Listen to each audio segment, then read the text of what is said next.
at our doorstep. You must defend our equipment until reinforcements arrive.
Reinforcements available. Do you choose to leave now or continue fighting? Continue to defend. You will be rewarded for your bravery.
extraction is ready. Unless you can handle more of the enemy.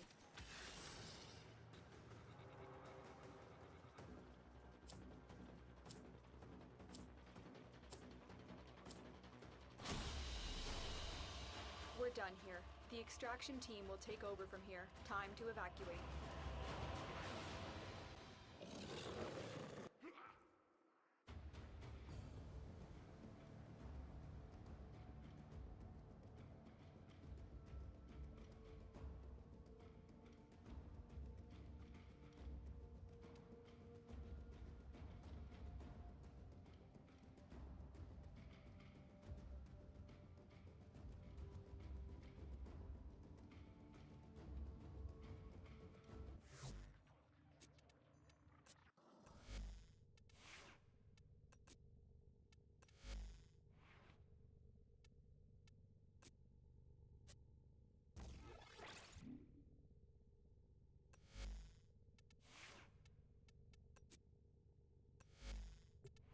Saddle up.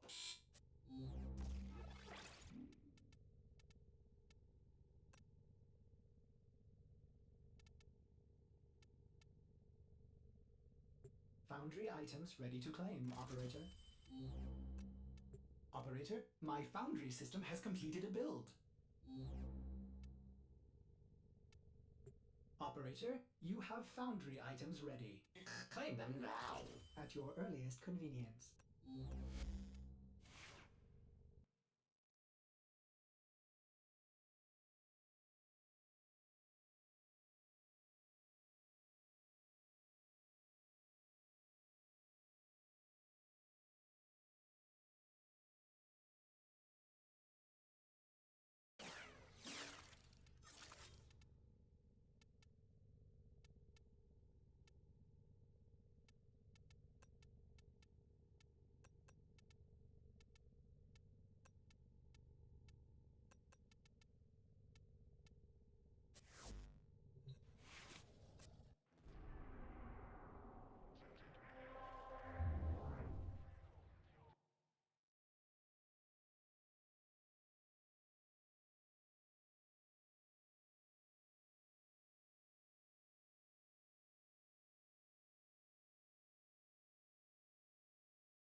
Doorstep.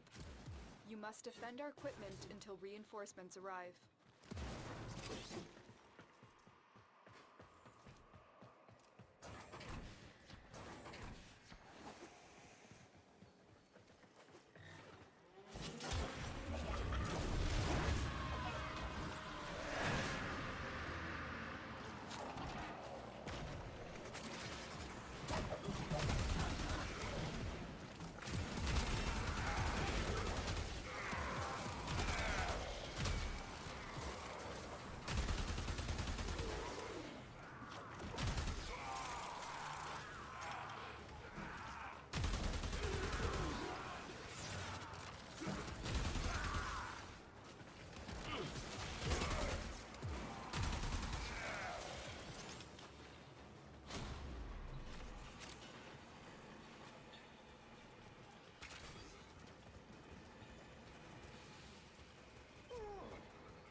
Extraction is ready, unless you can handle more of the enemy. Continue to defend. You will be rewarded for your bravery.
Reinforcements available.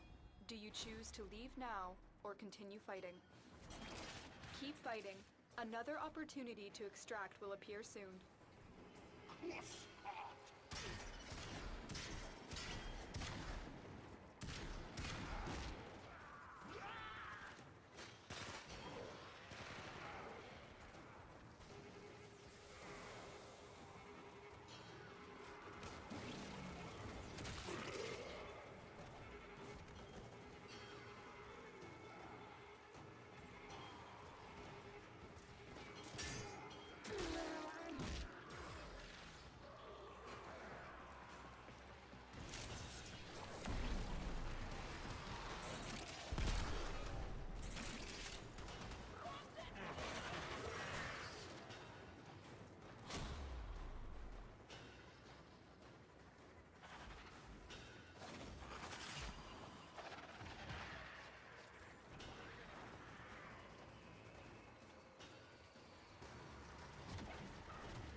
Extraction is ready, unless you can handle more of the enemy.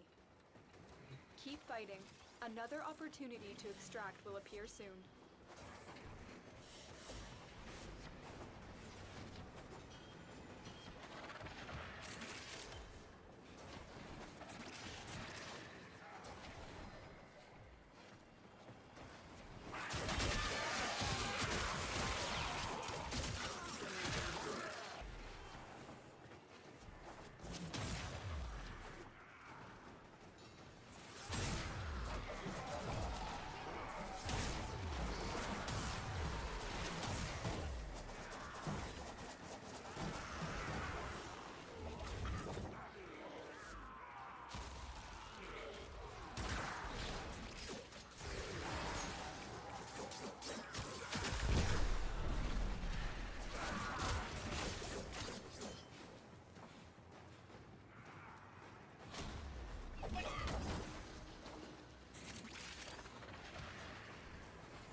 Reinforcements available. Do you choose to leave now or continue fighting? Continue to defend. You will be rewarded for your bravery.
Extraction is ready, unless you can handle more of the enemy.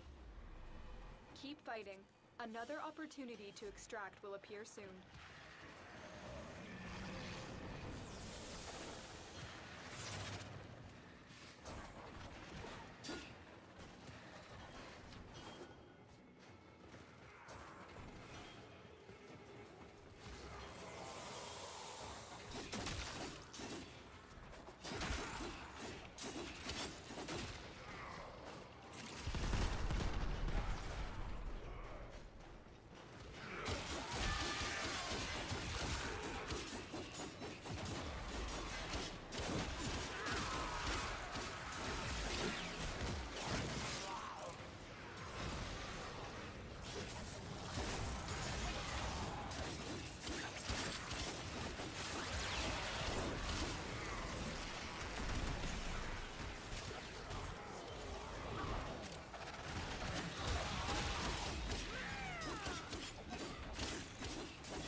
Reinforcements available. Do you choose to leave now or continue fighting? We're done here. The extraction team will take over from here. Time to evacuate.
Artemis keeps a tidy ship, and is therefore reluctant to allow animals on board. In Ordis's experience, animals do not eat so much as reload.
Form is exact.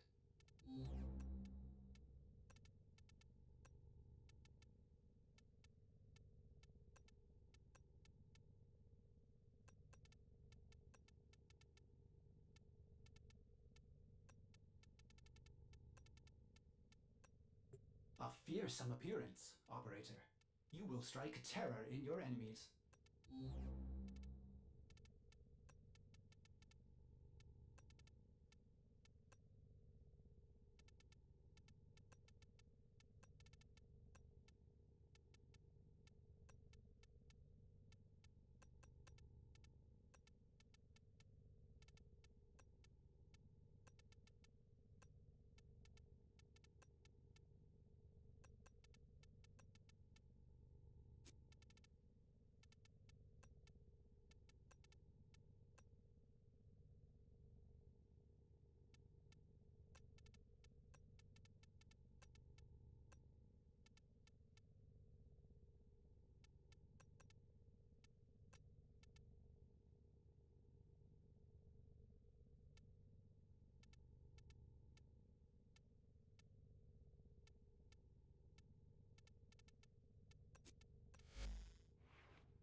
say, Operator? Your chosen warframe suits you.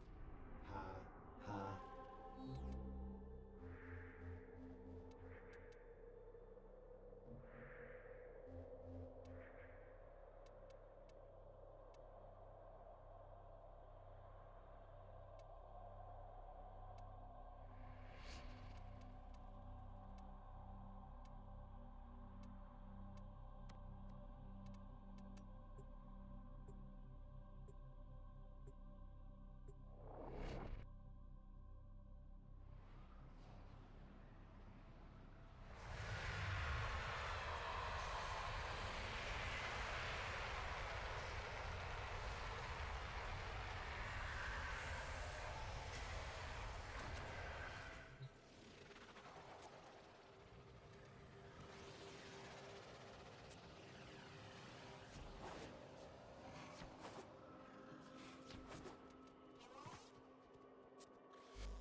I can see you are hungry for the knowledge of this. Hunter, my research, your thirst for knowledge is as insatiable as mine.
sanctuary will go on without you.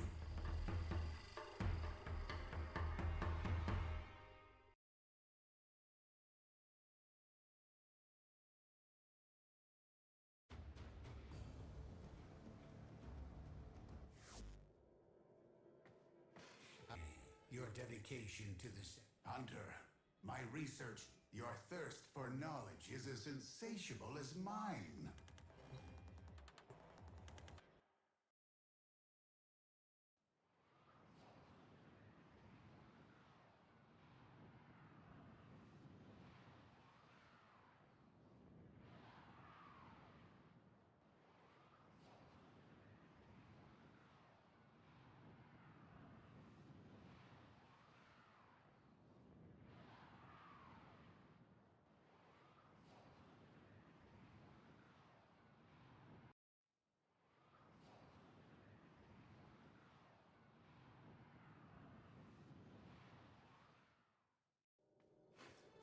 I can see you are hungry for the knowledge of the sanctuary. Hunter, my research needs your thirst for knowledge is as insatiable as mine.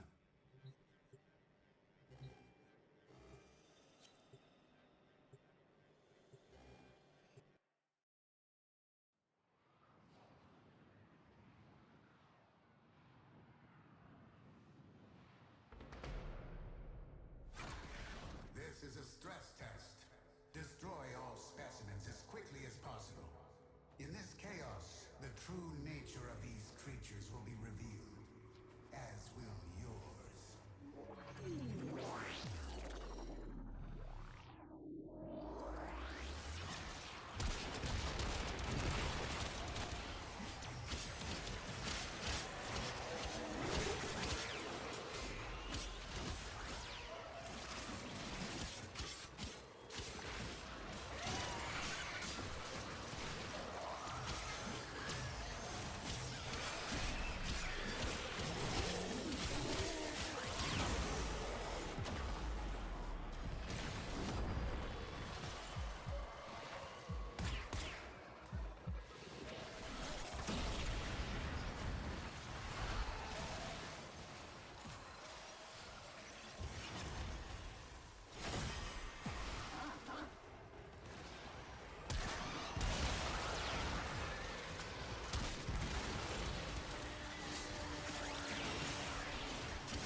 choices like which therapists had openings or which food banks had the best hours. Meeting them for coffee in the courtyard the first time felt awkward, until one of them showed us the pepper spray she kept on her keys, and we all pulled ours out too and laughed about our matching safety keychains. We texted each other when we heard weird noises or felt scared, and knowing they were just buildings away made the fear less heavy. One of them worked nights, so she would text me good morning when she got home, and I would text her good night before bed, which created this rhythm of checking that we were all okay. The support group facilitator mentioned that several members attended a self-defense class together at the community center on Saturday mornings. I signed up that week and showed up nervous but determined to learn how to protect myself physically, instead of just running away. The instructor was patient and focused on practical moves for getting away from someone rather than fighting back, which felt more realistic for my actual size and strength. Learning where to strike and how to break different types of grabs made me feel capable instead of helpless for the first time since leaving. The other women from support group were there, and we practiced together and encouraged each other when moves felt hard or scary. After class, we would get coffee and talk about our progress and plans, which made Saturday morning something I looked forward to instead of dreaded. Scout came with me sometimes and waited outside with the instructor's dog, which made me smile because even my dog was building a social life. 6 months after moving into the studio, I was sitting on my small couch with Scout curled up against my leg, and I realized I felt genuinely peaceful. I had signed a lease in my name alone without anyone co-signing or questioning my ability to pay rent. I cooked meals in my tiny kitchen without apologizing for the smell or the mess or taking too long. I looked in the bathroom mirror while brushing my teeth and saw just my face without hearing Liam's voice listing everything wrong with my nose or skin or weight. The apartment was mine and the furniture was mine, and the decisions about what to watch or eat or do were completely mine. I still had hard days where I checked the locks multiple times or jumped at sudden sounds, but those moments were getting fewer and further between. My savings account was growing steadily, and my work performance had improved enough that Henry submitted my name for the supervisor position. The support group and self-defense class and informal network with my neighbors created this web of people who cared whether I was okay. Scout needed walks and meals, which gave structure to my days beyond just surviving. I was building a life where I felt safe and supported and finally free to become whoever I wanted to be, without someone telling me I was worthless or ugly or wrong. That's how it all went down from my side. But now I want to hear yours. What would you have done differently? Drop a comment below. I'll be reading through them. You always bring the best insights.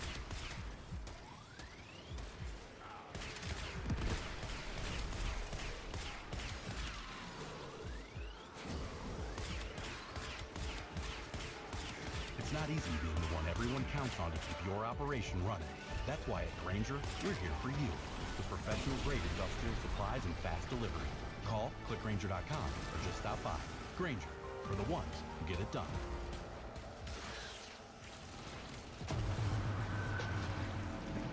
I quench that thirst. It takes courage to embrace your extraordinary. Burberry Hero. My boss refused to let me see my wife giving birth, and I hugged him saying thank you. Miranda's contractions were 8 minutes apart when she called me at 2:14 p.m., saying I needed to get to the hospital now. I grabbed my keys and laptop when my manager Dominic intercepted me at the elevator. The Thornton presentation started in 15 minutes, and they'd specifically requested me as lead. $2 million contract on the line. Dominic's face was stone, but something flickered in his eyes when I explained about Miranda. Get Johnson to cover. My wife is having our baby. I jabbed the elevator button repeatedly. Dominic shook his head. Said Thornton would walk if I didn't show. The whole team's quarterly bonus depended on this deal. He promised it would be quick. 2 hours maximum. Miranda's labor with her first kid took 14 hours, so I'd have plenty of time. The lies started immediately. Thornton had brought his entire team instead of just 2 people. The conference room filled with executives asking detailed questions about implementation timelines and resource allocation. My phone buzzed constantly in my pocket. 7 minutes apart, 6 minutes, 5. I started speaking faster to push through slides, cut short my usual explanations, and skipped the interactive demos. Thornton's team looked confused at the rushed pace, but I powered through. When they asked questions, I gave quick answers instead of my usual detailed responses. Dominic kept trying to elaborate, but I cut him off, frustrated, and still having no idea that being kept here was the best thing that would ever happen to me. I flipped through 3 slides at once. By 4 p.m., the contractions were 3 minutes apart, according to Miranda's texts. She was begging me to come. Her sister was driving from 2 hours away, but might not make it. I tried wrapping up, but Thornton's CFO had concerns about the payment structure. Dominic kept the discussion going whenever I tried to exit. We need to address every concern today or they walk, Dominic whispered during a break. When I told him my wife was literally in labor, he placed his hand on my shoulder and said, I know. Please just trust me. I was confused. Did he know something about my wife's labor that I didn't? Either way, Right after break, I made a decision. Started agreeing to every demand Thornton's team made. Cut our profit margin to close faster. Threw in free implementation hours. Whatever it took to get signatures now. Dominic's eyes widened, but I didn't care. If you sign today, we'll include the platinum package, usually 50,000 extra.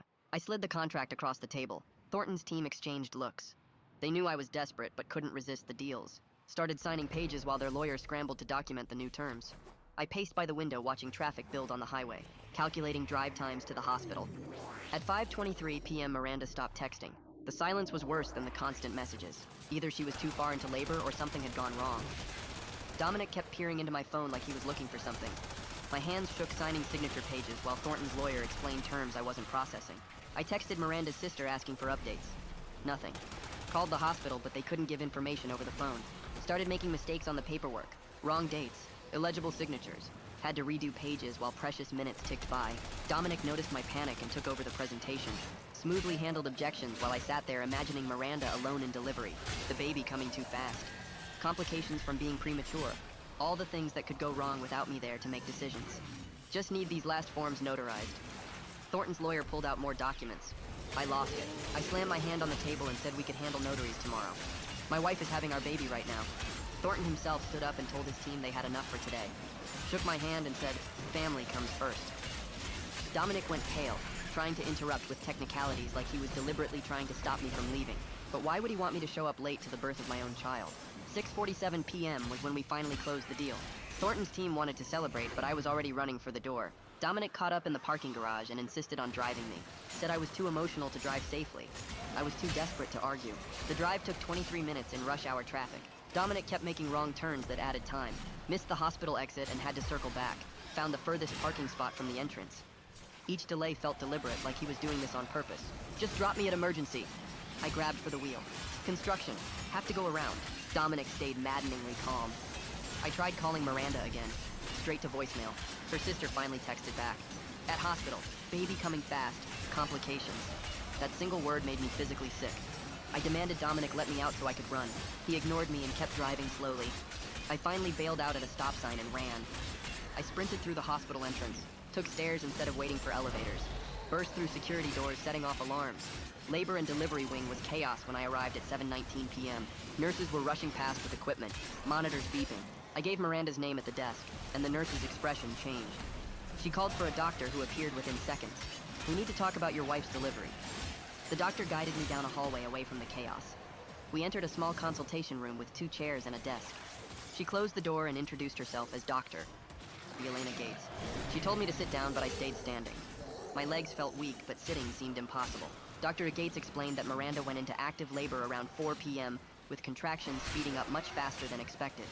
The baby's heart rate started dropping around 5:30 p.m. They monitored it for 15 minutes, but it kept falling. Fetal distress meant they needed to do an emergency C-section immediately. They performed the surgery at 5:45 p.m. Miranda was sedated and recovering in a different unit. Our son Grayson was born premature and needed respiratory support. He was in the NICU on a CPAP machine, but his condition was stable. I processed the timeline in my head. 4 p.m. was when I was still in the conference room rushing through slides. 5:30 p.m. was when Thornton's lawyer was pulling out more forms to notarize. 5:45 p.m. was when I was signing the final pages with shaking hands. I missed everything. Dr. Gates kept talking, and I forced myself to focus. She walked me through the medical details. Miranda's contractions accelerated much faster than typical first labors.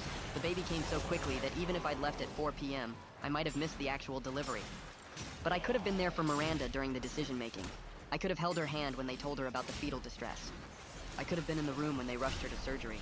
Instead, she faced all of it alone while I was arguing about payment structures. Dr. Gates mentioned something odd then. She said the hospital received multiple phone calls from someone identifying himself as calling from my workplace. The caller asked about Miranda's status and whether I needed to be present for consent on emergency procedures. The calls were logged, but no medical information was released because of privacy rules. I asked what time the calls came in. Dr. Gates checked her notes and said between 4:30 and 5:15 p.m. Someone from my office was calling the hospital to track Miranda's labor. Dr. Gates left me in the consultation room and said a social worker would come get me soon. I sat down finally and pulled out my phone. 3 missed calls from Miranda's number. 2 voicemails I couldn't bring myself to listen to. A woman knocked and entered without waiting for a response. She introduced herself as Rosa Greer from the NICU social work team. She carried a folder thick with forms and consent documents. Rosa walked me through everything with careful patience. Visiting hours for NICU parents. Hand-washing requirements that were stricter than regular hospital protocol. What to expect from Grayson's probable 2-week stay. How to read the monitors. What the different alarms meant. When I could hold him. I signed forms with hands that wouldn't stop shaking. My signature looked nothing like my usual writing. Rosa explained premature infant care protocols and feeding schedules. She talked about developmental milestones and follow-up appointments. None of it felt real. Rosa asked if I was ready to see Grayson. I nodded because what else could I do? She led me through more hallways to the NICU entrance. We stopped at a sink where she showed me the proper hand-washing technique. Soap up to the elbows. Scrub for 2 full minutes. Use the paper towels to turn off the faucet. The NICU was quieter than I expected. Soft beeping from monitors. Hushed voices from nurses. Rosa brought me to an isolette in the corner. She told me this was Grayson. I looked through the clear plastic at my son for the first time. He was so small. Smaller than I imagined a baby could be. A CPAP mask covered most of his face. Monitoring leads attached to his chest with thin wires. An IV line ran into his impossibly tiny hand. His skin looked almost transparent. I could see the veins underneath. His chest moved up and down with rapid breaths. The guilt hit me so hard I had to grip the edge of the isolette to stay standing. This was my son, and I wasn't there when he was born. I wasn't there when Miranda needed me. I was in a conference room giving away profit margins to close a deal faster. Rosa touched my arm gently and said I could stay as long as I wanted. She left me alone with Grayson. I stood there watching him breathe, counting each tiny rise and fall of his chest. The monitors beeped steadily. I pulled out my phone and texted Miranda's sister asking how Miranda was doing during the labor. The response came back within a minute. We'll talk later. The coldness in those 3 words told me everything. Miranda had shared how long it took me to get here, how I chose a meeting over being present for our baby's birth. Her sister's anger came through clearly even in a short text. I tried to see Miranda next. Asked a nurse at the NICU station where the recovery unit was located. She checked her computer and said Miranda was still heavily sedated from the emergency procedure. She suggested I come back in a few hours and focus on bonding with Grayson instead. I went back to the NICU family waiting area. Rosa had mentioned the hospital call logs. I asked at the front desk if I could see the records of calls that came in asking about Miranda. The receptionist checked with her supervisor and printed out a call log sheet. 3 calls from my office main number. First one at 4:32 p.m., asking if Miranda Carson was admitted, and if the father needed to be present for emergency decisions. Second call at 4:47 p.m., asking for an update on her status. Third call at 5:14 p.m. asking the same questions again. I stared at the 4:47 p.m. timestamp. That was during the conference room break. Dominic had pulled me aside in the hallway. He placed his hand on my shoulder and told me we needed to address every concern today, or Thornton would walk. He was on his phone during that conversation. I remembered him looking at the screen and then back at me. Now I understood what he was checking. He was tracking Miranda's labor progress to calculate exactly how long he could keep me in that meeting. I texted Dominic a simple message. Why did you call the hospital during Miranda's labor? His response came back immediately. Just checking if you had time to finish the presentation. Wanted to make sure the medical team had contact information if they needed you urgently. The casual tone of his response made my skin crawl. He was treating my wife's medical emergency like a project timeline to be managed. I deleted the text messages, stared at my phone screen until it went dark. Then I walked to the hospital administrative office on the 2nd floor. The woman at the desk had reading glasses on a chain and a coffee mug that said, "World's Best Mom." I explained I needed to start FMLA paperwork for my son's NICU stay and my wife's recovery. She typed into her computer for a minute, asked for my employee ID number and company name, typed some more. Her face changed slightly and she picked up her phone. Called someone named Rosa, who arrived 5 minutes later with a folder. Rosa had kind eyes and wore scrubs with tiny teddy bears printed on them. She asked if we could talk in a private consultation room. We sat at a small table and she opened the folder. Asked if I had filed preliminary FMLA forms when I knew my wife's due date was approaching. I said no. I thought I could just start the paperwork when the baby came. Rosa nodded slowly and explained that without preliminary forms, there was no protected leave in place. My job security depended completely on my employer being willing to grant me time off. She used the phrase goodwill of your employer. I felt the floor drop out from under me. Asked what that meant practically. Rosa said it meant they could require me to return to work immediately or face termination. They could deny leave requests. They could count any absence as unexcused. She said many employers are understanding about family emergencies, but legally they don't have to be. The words felt like standing on the edge of a cliff with nothing to grab onto. My phone buzzed in my pocket while Rosa was talking. I ignored it. She was explaining options for retroactive FMLA filing, but said it required employer cooperation. Buzzing continued. 3 times. 4. Rosa paused and suggested I check if it was important. I pulled out my phone and saw the team group chat exploding with messages. 17 new notifications. I opened it and immediately felt sick. Everyone celebrating the Thornton deal closing. Mark posted a gif of people throwing money in the air. Sarah wrote that she was already planning how to spend her quarterly bonus. 3 people were discussing taking vacation days they'd been putting off. Johnson said this was exactly the win the team needed after last quarter's rough numbers. The excitement in their messages made my stomach turn over. They had no idea what that meeting had cost me. No idea I'd been trapped there while Miranda went through emergency surgery alone. I scrolled through message after message of celebration and felt physically ill. Had to mute the conversation before I typed something I couldn't take back. Set my phone face down on the table.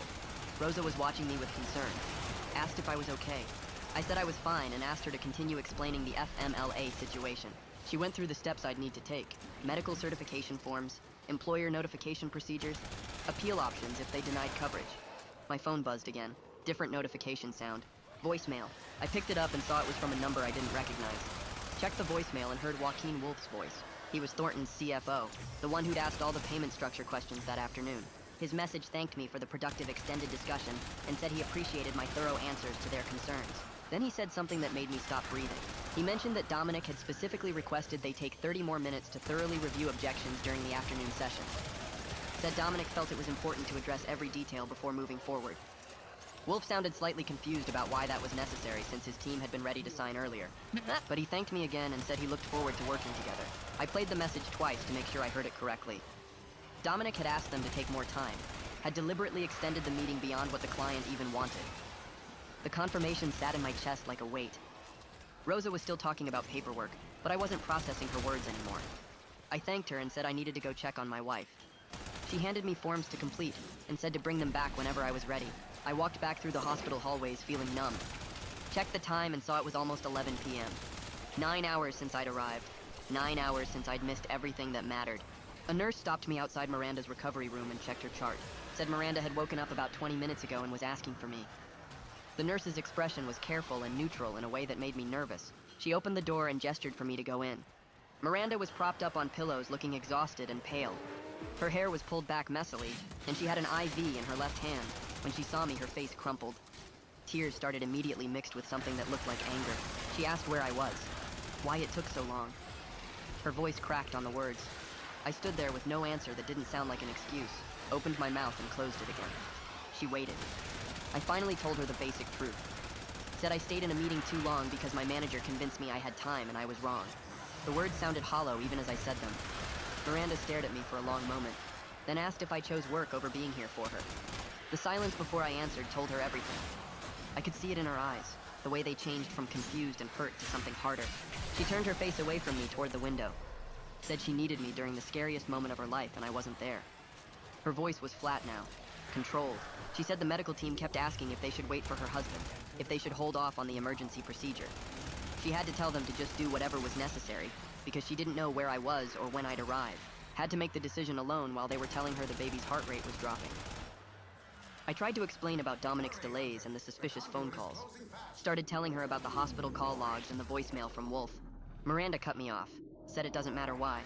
What matters is that I made a choice to stay in that conference room even after her contractions were 3 minutes apart. She said I chose to believe Dominic instead of trusting my own judgment about what my wife needed. She was right. The truth of it sat in my chest like a stone, heavy and immovable. I had made that choice. Every minute I stayed in that room was a choice. Every time I looked at my phone and kept talking about implementation timelines was a choice. Dominic had manipulated the situation, but I had let him. I stood there next to her bed with nothing to say that would make it better. Miranda closed her eyes and said she was tired, asked me to leave so she could rest. I wanted to stay, but she turned away from me and I knew I had no right to push. Walked back out into the hallway and just stood there breathing. I went back to the NICU family waiting area and found an uncomfortable chair in the corner. Sat down and pulled out my phone to check Grayson's status on the parent portal. His oxygen levels were stable, heart rate steady. I put my phone away and just sat watching the hallway. Other parents came and went, some crying, some looking numb.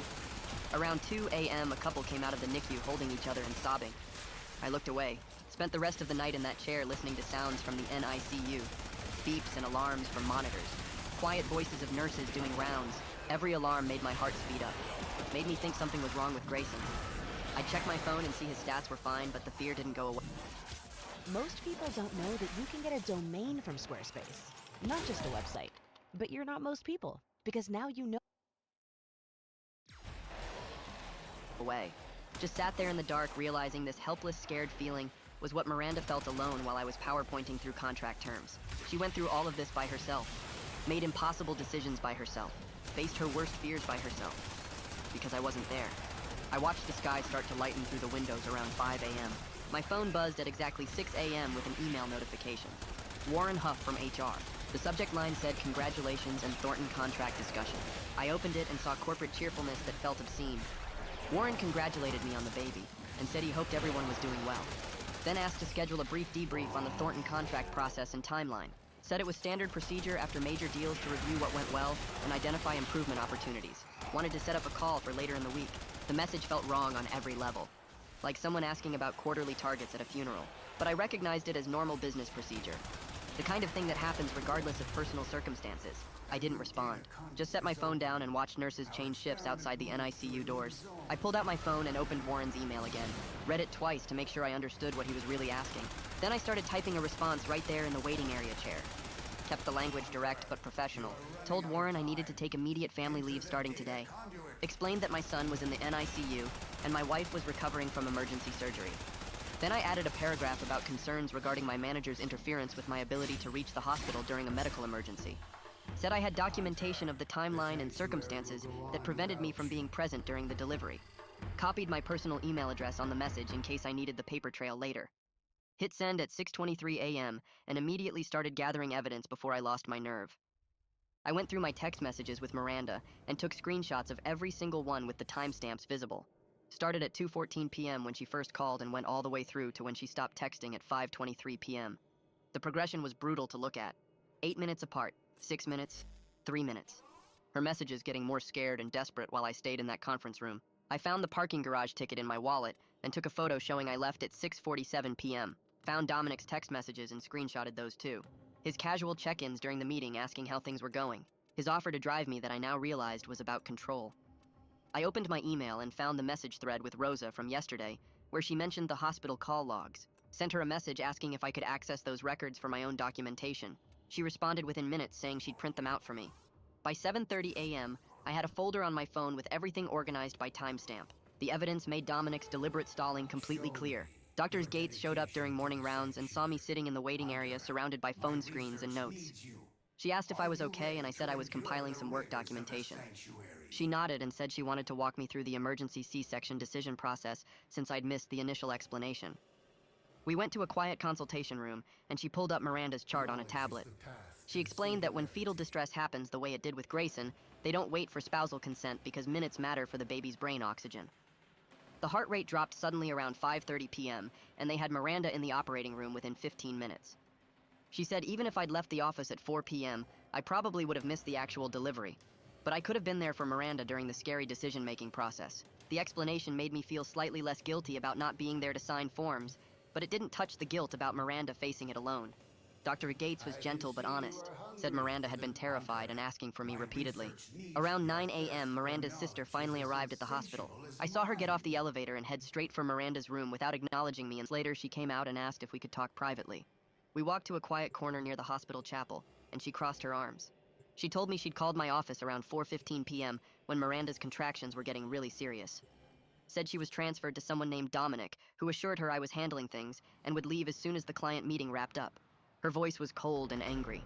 She said Dominic told her the meeting would be quick and I'd be at the hospital well before anything critical happened. I felt sick.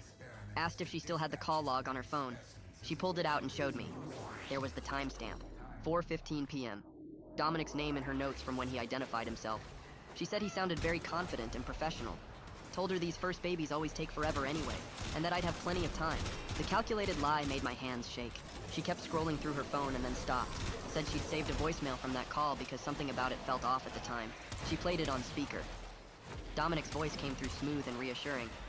He said he'd personally make sure I left in time. Said these first babies always take forever anyway, so there was no need to panic. His tone was casual and confident, like he was discussing a project deadline instead of my wife's labor. I asked her to send me that voicemail. She did it right there, and I saved it to 3 different places. The evidence kept building, and I knew I needed to confront Dominic directly. He showed up at the hospital around 11 a.m., carrying flowers and a card that said, "Thinking of you."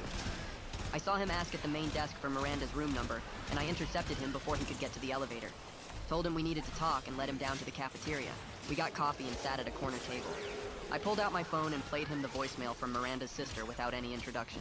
Watched his face as his own voice came through the speaker, talking about making sure I left in time. His expression cycled through surprise and then quick calculation, and then he shifted into smooth corporate concern mode. Started talking about team pressure and quarterly targets like that, explained everything. I asked him directly why he delayed me. Dominic leaned back and said he was protecting my standing with the client. Said missing the delivery by a few hours wouldn't matter in the long run, but losing the Thornton account would have permanently damaged my career. He actually believed this. Talked about how he was thinking long-term about my professional development. The paternalistic logic made me want to flip the cafeteria table. I kept my voice level and asked about the drive to the hospital. Asked why he took wrong turns and parked in the furthest spot from the entrance. Dominic didn't even hesitate. Said he was driving slowly and choosing longer routes because he genuinely thought I was too emotional to be safe behind the wheel. Said I needed time to calm down before seeing Miranda. He was completely serious, sitting there with his coffee talking about how he'd made good management decisions by controlling every aspect of my emergency. He kept using phrases like supporting the team and balancing competing priorities. The realization hit me that Dominic actually saw himself as helping me. He wasn't being malicious. He truly believed he'd made the right calls by keeping me in that meeting and controlling my drive to the hospital. He thought he was protecting my career and my emotional state. The paternalistic certainty in his voice was somehow worse than if he'd been deliberately cruel. I stood up from the table without saying another word. I walked straight to the NICU without looking back. My hands were still shaking from the conversation, but I needed to get everything down while it was fresh. I found an empty family consultation room and pulled out my phone. Started typing every word Dominic had said in the cafeteria. The exact phrases about protecting my career. His justification for the slow drive about me being too emotional. The way he kept saying he was supporting the team. I documented timestamps from my memory and added notes about his body language and tone. The paternalistic certainty in his voice when he talked about making good management decisions. I saved the document to 3 different places, including my personal email. Then I went through my phone and screenshotted every text message from that day. Miranda's contractions getting closer together. Her messages begging me to come. The silence at 5:23 p.m. that still made my stomach drop. I organized everything into a folder with clear labels and timestamps. Added the voicemail from Miranda's sister with Dominic's voice promising to get me there in time. The hospital call logs Rosa had helped me access. The parking garage ticket showing when I finally left the office at 6:47 p.m. I was building a case and I knew it. My phone rang and Warren's name appeared on the screen. I answered, and he asked if I could come to the office for a formal conversation about my email. I told him I wasn't leaving the hospital while my son was in the NICU, and my wife was recovering from emergency surgery. Suggested he could come here if it was urgent. Warren paused for maybe 3 seconds and then said he'd be there within 2 hours. Asked if there was a private place we could talk. I gave him directions to the family consultation area near the NICU, and hung up. Checked the time and realized it was barely noon. The whole confrontation with Dominic had taken less than an hour, but it felt like days. Warren showed up exactly 1 hour and 47 minutes later, carrying a laptop bag and a yellow legal pad. He was wearing a suit without the jacket, and looked professionally neutral. We shook hands and sat down at the small table in the consultation room. Warren opened his laptop and pulled out the legal pad with a pen. He explained that my email had raised serious concerns that required immediate investigation. His voice was calm and measured. He said the company took workplace interference allegations very seriously, but that I should understand HR's ability to take action would depend on what the investigation revealed. He wasn't making promises, and I appreciated the honesty. Asked if I was ready to walk him through what happened. I pulled out my phone and started from the beginning. Showed him Miranda's texts with timestamps starting at 2:14 p.m. Walked him through Dominic intercepting me at the elevator and insisting I stay for the meeting. Explained how the presentation kept getting extended with Dominic steering every conversation back to details that prolonged the discussion. Warren took notes without visible reaction. His pen moved steadily across the legal pad, filling page after page. I showed him the hospital call logs with the 3 calls from my office number, asking about Miranda's status, and whether I needed to be present for emergency decisions. Warren's pen paused for just a second on that detail, and then kept writing. I played him the voicemail from Miranda's sister with Dominic's voice promising to get me there in time. Showed him my parking garage ticket proving I didn't leave until 6:47 p.m. Walked him through the drive to the hospital with all the wrong turns and delays. Warren asked specific questions about each piece of evidence. He wanted exact times for the phone calls. Asked about witnesses who could verify the meeting timeline. Wanted to know if anyone else heard Dominic's statements in the cafeteria. I gave him names from the team who were in the conference room. Mentioned that the client himself had tried to end the meeting early. Warren wrote down every name and asked for contact information. Warren closed his laptop and set down his pen. He explained the investigation process would involve interviewing Dominic and everyone I'd mentioned as witnesses. Said I should expect it to take at least a week, maybe longer, depending on schedules. He was clear that outcomes might include coaching for Dominic, or reassignment, or formal discipline. But he also said termination was unlikely given Dominic's 15 years with the company and the lack of explicit policy violations. There was no rule that said a manager couldn't ask an employee to stay in a meeting. No policy about how long someone could take to drive to a hospital. Warren's tone stayed neutral, but I could hear what he wasn't saying. The company would protect itself first. The realistic assessment felt like a punch to the chest. I asked what the point of investigating was if nothing would really change. Warren looked at me directly and said something I wasn't expecting. He mentioned that my lack of filed FMLA paperwork meant the company had significant liability exposure if they retaliated against me for complaining. The words hung in the air between us. It wasn't justice, but it was leverage. Warren explained that any negative action against me now would look like retaliation and open the company up to legal claims. He said this off the record, but clearly wanted me to understand my position. I thanked him and he packed up his laptop. Said he'd be in touch as the investigation progressed and that I should focus on my family. We shook hands again, and he left. I went to check on Miranda and found her room empty. A nurse at the station told me she'd been moved to a monitoring unit. My heart dropped into my stomach. The nurse explained that Miranda's blood pressure had spiked, and she was showing signs of preeclampsia that hadn't resolved after delivery. They needed to keep her under observation for at least 24 hours. I asked if I could see her, and the nurse gave me the new room number. I walked down 2 floors, feeling like the ground kept shifting under my feet. Found Miranda's new room and knocked softly before entering. She was hooked up to monitors with a blood pressure cuff automatically inflating every 15 minutes. Her face looked tired and scared. A doctor was reviewing her chart and explained they were managing her blood pressure with medication and watching for any complications. Said she couldn't leave the monitoring unit until her numbers stabilized, which meant she still couldn't come to the NICU to see Grayson. I spent the rest of the day going back and forth between Miranda's room and the NICU, walking the same hospital corridors over and over until I had the route memorized. Sat with Miranda during her blood pressure checks and medication rounds. Went to the NICU during Grayson's care times to hold him and talk to the nurses about his progress. I felt split in half, pulled between supporting my wife and bonding with my son. Miranda barely spoke to me. She answered questions with yes or no, didn't make eye contact, kept her face turned toward the window. I tried asking how she was feeling and got one-word responses. Fine. Tired. Okay.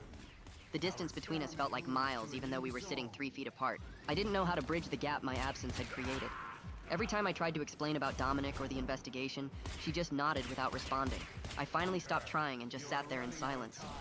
That night, I sat in the NICU family area with my laptop and wrote Miranda a letter. Not an email or a text, but an actual letter I could print out and give her. I apologized for choosing to stay in the meeting, even after her texts became urgent. Didn't make excuses about Dominic or the client pressure or the quarterly bonuses. Just acknowledged that I made the wrong choice, that my absence during her emergency was my fault regardless of who else contributed to the delay. I wrote that I should have left the second her contractions hit 5 minutes apart. Should have told Dominic and the client that nothing was more important than being there for her. I admitted I'd prioritized work over her safety and that she had every right to be angry. Said I couldn't take back missing Grayson's birth, but I could promise to show up for every moment after. I printed the letter at the hospital business center and folded it into an envelope. I brought the letter to Miranda's room the next morning, but she was asleep. I left it on her bedside table and went to sit with Grayson. Held him against my chest and felt his tiny heartbeat through the thin hospital gown. A nurse showed me how to change his diaper around all the monitoring wires, how to support his head properly. The weight of him in my hands was terrifying and perfect. My phone buzzed with a text from Miranda. Just one sentence. I'm not ready to talk about this yet, but I read it. I stared at the message for a long time. It wasn't forgiveness, but it wasn't rejection either. She'd read my words and acknowledged them. That was more than I deserved right now. I texted back a simple okay and put my phone away. Focused on Grayson and the steady beeping of his monitors. It was a small opening and I'd take it. 3 days later, the bonus numbers posted to the company portal. I checked my phone during an NICU feeding session and watched the figures load. Our team bonus got cut by 40% because of all the contract terms I gave away to speed up the Thornton signing. My personal bonus basically disappeared. The money I'd counted on for parental leave just evaporated. I stared at the screen, calculating how many weeks of unpaid leave I could actually afford now. The math didn't work anymore. I'd have to go back to work sooner than planned or drain our emergency fund completely. My phone started buzzing with messages from team members. Some were understanding, some were clearly angry. I ignored most of them and focused on Grayson's feeding schedule. But one message was direct enough that I couldn't let it slide. Someone asked if I knew the concessions would tank the bonus before I agreed to them. I typed back the truth. I gave away margin to close faster because my wife was in labor, and my manager wouldn't let me leave. If anyone has complaints, they can take them to Dominic. I hit send and put my phone face down on the NICU recliner. Within an hour, Dominic called me. I almost didn't answer, but curiosity won. He started with damage control. said I wasn't thinking clearly due to stress, offered to tell the team the contract concessions were his strategic decision. That would protect my reputation, but let him control the whole story. I could hear the calculation in his voice. He wanted to look like the hero manager who took the fall for his employee. I declined immediately, told him I was done with any conversation that wasn't through HR or legal channels. The line went quiet for a few seconds. Then his tone changed. He warned me that making this adversarial could impact my career path. He phrased it like friendly advice, but I recognized it as a threat. I ended the call without responding and blocked his number. My hands were shaking when I set the phone down. An email from Warren appeared that afternoon. He requested permission to interview the Thornton team about the meeting timeline and Dominic's behavior. I agreed right away and sent him Joaquin's contact information. I attached the voicemail where Joaquin mentioned Dominic requesting extended discussion time. Warren replied with a simple thanks and said he'd be in touch. The next morning, Rosa found me in the NICU during rounds. She had good news for once. Grayson's oxygen levels had improved enough that the team was reducing his breathing support pressure. She explained this was the first real step toward him breathing on his own. If progress continued, he might come home in 10 days instead of 2 weeks. I felt something loosen in my chest. One thing was finally moving in the right direction. That afternoon, a nurse helped me prepare for skin-to-skin contact. I sat shirtless in the NICU recliner while she carefully moved Grayson from his isolette to my chest. He was so small and warm against my skin. All the monitoring wires draped around us. His tiny heartbeat tapped against my ribs. For the first time since the delivery, I felt like I was actually his father, instead of just a visitor watching through plastic walls. I sat there for an hour, barely moving, just breathing with him and feeling his weight. During a 2 a.m. feeding shift a few days later, another parent started talking to me. Her name was Kara. She was feeding her daughter in the isolette next to Grayson's. She asked how I was holding up, and I gave her the standard tired parent response. Fine. Managing. She nodded like she understood more than I was saying. Then she told me she missed her daughter's delivery too. Car accident on the way to the... Mike Capel here, Patriot Software's founder. My first business startup was in the basement of a factory. We had no customers, just rats, birds, flies... to the hospital. The guilt almost destroyed her marriage until her therapist helped her sort out what she could control from what she couldn't. Her words hit differently than the reassurances from family or medical staff. She wasn't trying to make me feel better, just sharing what helped her survive the same guilt. She explained that missing the delivery wasn't the same as choosing to miss it. That Dominic's interference was different from my choice to stay in the meeting. Both were real, but they weren't the same thing. I needed to own my choice without taking on Dominic's manipulation too. The perspective didn't erase my guilt, but it gave me better language for thinking about it. Warren called the next morning with an update. He was removing Dominic as my direct supervisor right away. The change was effective immediately while the investigation continued. I would report to Warren temporarily. Any requests for my time or presence had to go through HR approval now. It wasn't a final resolution, but it was real protection. I thanked him and asked what happened next. He said the investigation would take another week or two. That afternoon, Dominic left me a voicemail. I saw his name on the screen and almost deleted it without listening, but I needed to know what he'd say. His voice was angry. Accused me of using a personal situation as a weapon. Said I was damaging his reputation over standard business decisions. Claimed I was being unfair and emotional. His complete failure to understand what he did wrong just confirmed I'd made the right choice by reporting him. He still saw himself as the victim, still thought his decisions were reasonable. I saved the voicemail and forwarded it to Warren. Then I went back to the NICU and held my son. That night I sat in the hospital family lounge with my laptop and started typing a resignation letter. The words came fast and angry. I wrote about Dominic's lies and the deliberate delays and how the company valued a contract over my family. I detailed every phone call to the hospital and every wrong turn in the parking garage. The letter was 3 pages of rage by the time I finished. My finger hovered over the send button for a full minute. Then I saved it to my drafts folder instead. I needed FMLA protection first. I needed a plan for health insurance. I needed to be smart about this, not just angry. Miranda got moved to a regular recovery room the next morning, and I went to see her during visiting hours. She was sitting up in bed looking tired and pale. I pulled a chair close and told her I wanted to talk if she was ready. She nodded but didn't look at me. I said I wasn't asking for forgiveness yet because I hadn't earned it. I told her I wanted to do whatever work was necessary to rebuild her trust. The words felt small and useless, but I meant them. Miranda was quiet for a long time. Then she said she didn't know if she could forgive me, but she was willing to try therapy once we got home. Her voice was flat, like she was reading from a script. I thanked her and she finally looked at me.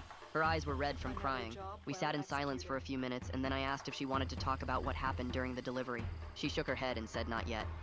I respected that and changed the subject to Grayson's progress instead. Before I left, we agreed to start couples counseling as soon as she was medically cleared. Miranda said she needed help processing the trauma of the emergency delivery and my absence. I agreed we needed professional support to get through this without destroying our marriage. She pulled up a therapist's website on her phone and showed me someone who worked with postpartum couples. I said I'd call them tomorrow to set up an intake appointment. The reduced bonus posted to my bank account 3 days later. I stared at the number on my phone screen and felt sick. It was 40% less than I'd budgeted for. My entire parental leave plan depended on that money. I went to Miranda's room and showed her the account balance. She looked at the numbers and then pulled out her own phone. We spent an hour working through our budget together. Cut our grocery spending, canceled subscription services, reduced the daycare budget. Miranda suggested I take 8 weeks of leave instead of 12 to make the finances work. I hated the idea of going back early, but the math didn't lie. We revised the spreadsheet 3 times before finding a version that worked. Warren sent me an email the next morning, asking if I'd be willing to participate in developing a new family emergency protocol for the company. He explained my situation had shown gaps in the existing policies around manager choices during employee personal problems. Leadership wanted to prevent similar situations in the future. I agreed to help, and Warren scheduled a video call for the following week. He said they were looking at mandatory no-meeting blocks when an employee's partner was in active labor. Also, automatic FMLA start at 37 weeks of pregnancy. Clear limits on manager authority during family medical emergencies. I told Warren I'd put together some thoughts and send them over before the meeting. I had a remote meeting scheduled with the Thornton account team to set expectations for my availability over the next 2 months. I dialed in from the hospital family lounge with my laptop balanced on my knees. Joaquin was on the call along with 2 other team members. I explained I'd be on family leave and would have limited availability for urgent issues only. Joaquin interrupted me before I could finish. He said he had 3 kids and remembered the NICU experience. He told his team they'd work with a reduced contact schedule without any problems. The other team members agreed immediately. Joaquin asked how Grayson was doing and actually seemed to care about the answer. The call ended 15 minutes early, and I felt a weight lift off my shoulders. Grayson got upgraded from CPAP to a nasal cannula with low-flow oxygen on day 7. The nurse removed the bulky mask, and I could finally see his whole face. He had Miranda's nose and my chin. His eyes were closed, but his tiny chest moved up and down steadily. Rosa came to get me and said Miranda had been medically cleared to visit the NICU. I walked with Miranda down the hall and watched her scrub her hands at the sink with shaking fingers. When she saw Grayson for the first time, she started crying. Rosa helped her into the recliner and showed her how to hold him with all the wires and tubes. Miranda cradled our son against her chest and sobbed. I stood there watching her hold Grayson and realized how much hurt she was carrying from facing the delivery emergency alone. Warren called me 2 days later to schedule a meeting about the investigation findings. We met in a small conference room at the hospital. Warren had a folder full of papers and a serious expression. He explained the investigation had proved that Dominic made wrong decisions to keep me at work during a family medical emergency. Dominic was getting a formal written warning and required management training. He was also being moved away from any supervisor role over me. I'd report to Warren permanently. The outcome felt small compared to what Dominic had done. A written warning seemed like nothing. Warren must have seen my face because he explained the company's legal problems if they fired a senior employee without clear policy breaks. He was honest that this was the maximum result possible under current policies. That's why they were changing the rules. I understood the legal reality, but it still felt wrong. The company was giving me 8 weeks of FMLA protected leave going back to the delivery date, plus flexible work from home options when I returned. Warren handed me the paperwork to sign. It was a real win, even if it didn't fix the deeper damage. The protection meant I could focus on my family without fear of Dominic getting back at me. I signed the forms and thanked Warren for taking my complaint seriously. He said the company should have had better policies in place from the start. Miranda got discharged 5 days after delivery with a blood pressure cuff and a packet of instructions about monitoring her levels twice daily. The nurse went through warning signs for postpartum complications, while Miranda nodded and didn't look at me. We signed the discharge papers together, and then walked to the NICU to spend time with Grayson before she went home without him. Sitting in chairs next to his isolette felt like being on opposite sides of a canyon, even though our shoulders were almost touching. She watched the monitors and I watched her, and neither of us knew how to bridge the space between us. Rosa found us there an hour later, and started going through Grayson's discharge planning checklist. The home oxygen equipment would be delivered 2 days before he came home, so we could learn how to use it. Weight checks every 3 days at the pediatrician's office for the first 2 weeks. Follow-up appointment with a pediatric pulmonologist in 4 weeks to assess lung development. Rosa pulled out diagrams of the nasal cannula setup and the portable oxygen concentrator we'd need to take anywhere with Grayson. She showed us how to check the tubing for kinks and what the alarm sounds meant. Miranda took notes on everything while I tried to memorize the steps. The complexity of keeping a preemie alive at home felt overwhelming, but Rosa walked us through each piece with calm clarity until it started feeling possible instead of terrifying. I asked about emergency protocols, and Rosa gave us a laminated card with the NICU direct line and instructions for when to call 911 versus when to call the pediatrician.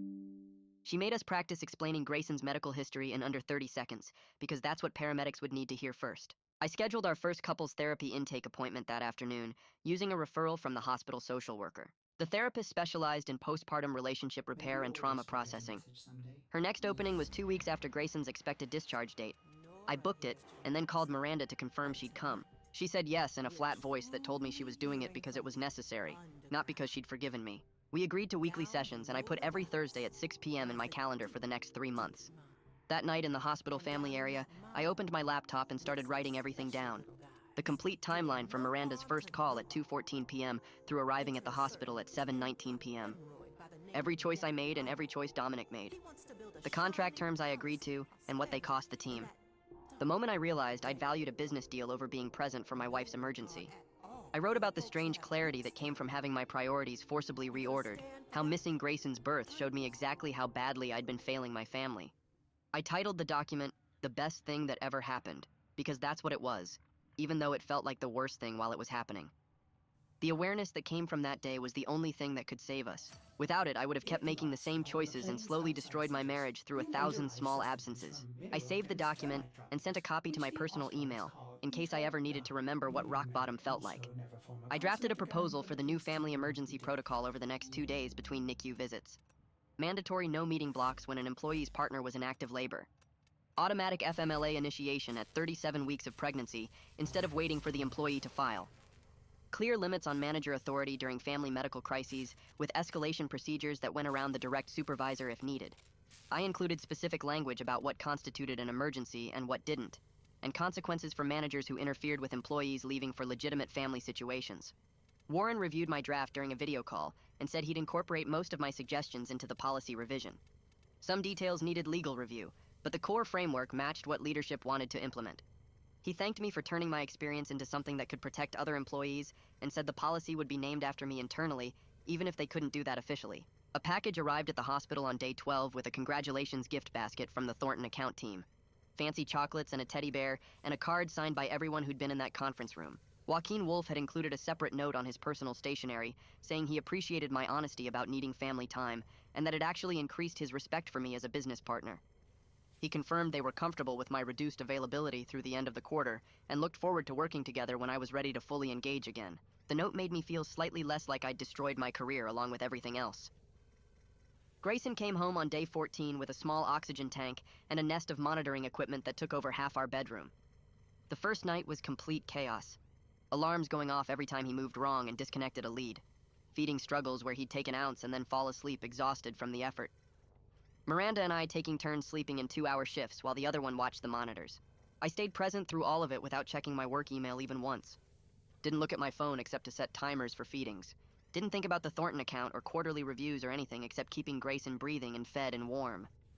Miranda noticed around 3 a.m. during a particularly difficult feeding when Grayson kept falling asleep mid-bottle. She looked at me holding him and trying to keep him awake, and she smiled. It was small and tired, but it was genuine, the first real smile I'd seen from her since the delivery. That smile felt like more of an achievement than any contract I'd ever closed. I started interviewing for a lateral move 2 weeks after bringing Grayson home. Different division within the company, same level, but reporting to a manager with a reputation for work-life balance and family-supportive policies.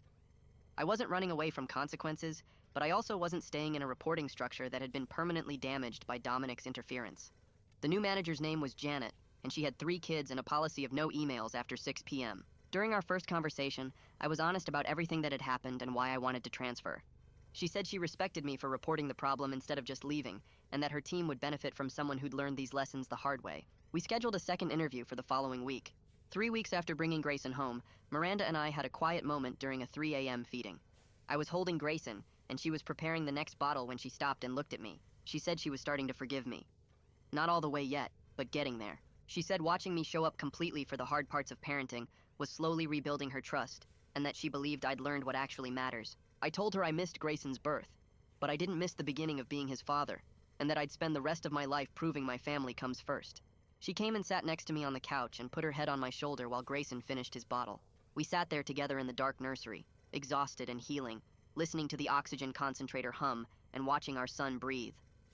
I felt like we might actually make it through this stronger than we were before. The road ahead was still long, and there would be more hard conversations and more therapy sessions and more moments where the hurt resurfaced.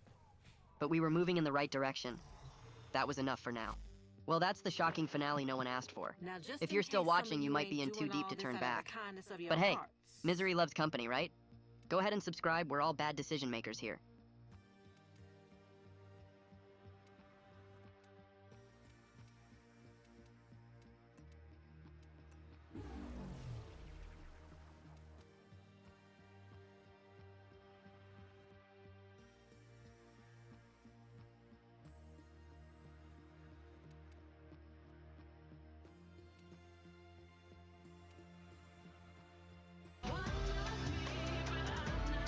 Burberry Goddess, the new parfum.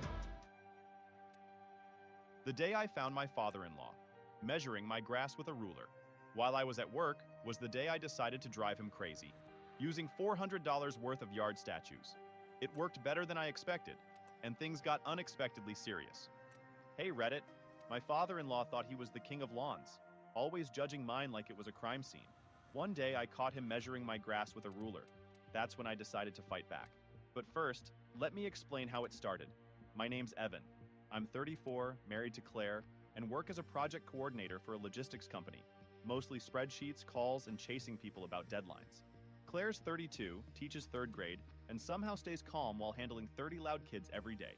We've been married for 3 years, no kids yet, though her mom brings that up like it's her part in a play. We used to live above a bakery. It always smelled like bread, which was great until the 4 a.m. delivery started. So when we finally bought a house, it felt like a promotion. It's nothing fancy. One story, quiet street, right next door to Claire's parents. Close enough for dinners, but with our own space. The house came with a yard, which was new for me. Where I grew up, yard work meant pulling a few weeds once a month. Claire, on the other hand, had been raised under the rule of her dad, Harold, the most lawn-obsessed man I've ever met. She used to joke about him mowing in diagonals and timing the watering cycle. I thought she was exaggerating. She wasn't. Harold's a retired mechanical engineer in his mid-60s, the kind of man who keeps a notebook in his shirt pocket to write down observations. His wife, Linda, is the total opposite. Talkative, easygoing, the type who'll show you cat photos before saying hello. She keeps him from driving everyone insane, but not enough to stop him from turning his yard into a science project. Claire warned me before we moved in. He's going to comment on everything. Just nod and smile. I thought she meant the house. She meant everything. My mowing, the driveway slope, probably the way I parked. The first week in the new place was peaceful. Claire unpacked, I set up the internet, and at night we'd sit on the porch and listen to sprinklers clicking down the street. For once, life felt settled. Then we had her parents over for dinner.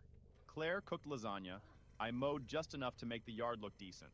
They arrived right on time. Harold in pressed khakis, Linda with a tray of brownies wrapped in foil. Harold shook my hand, looked me up and down, and immediately said, "Nice place. Though your mailbox leans about 2 degrees to the left." I thought he was joking. I laughed. He didn't.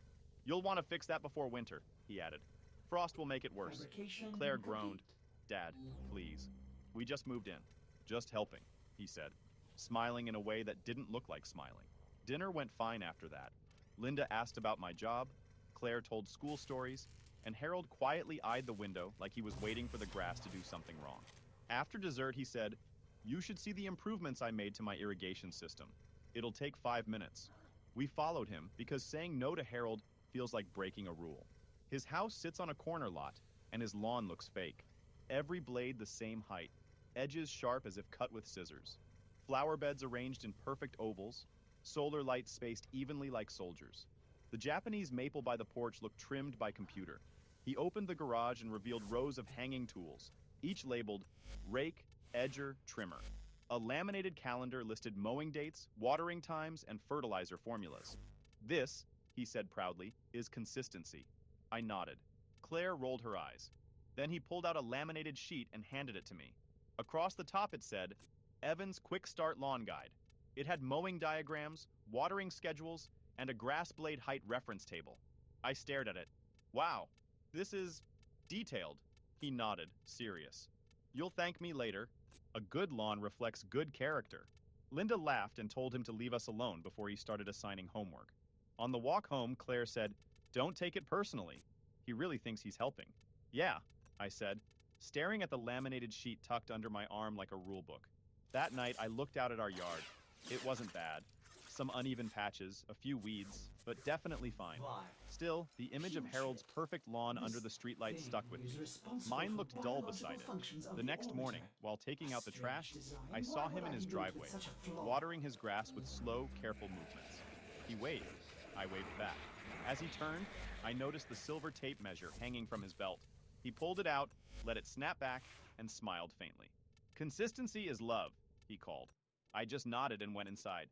Claire was at the counter making coffee. "Your dad just told me consistency is love," I said. She didn't even look up. "Yeah, he used to say that about folding laundry." I tried to laugh, but as I glanced back through the window, he was still watering, each sweep of the hose the same as the last. It wasn't gardening, it was control.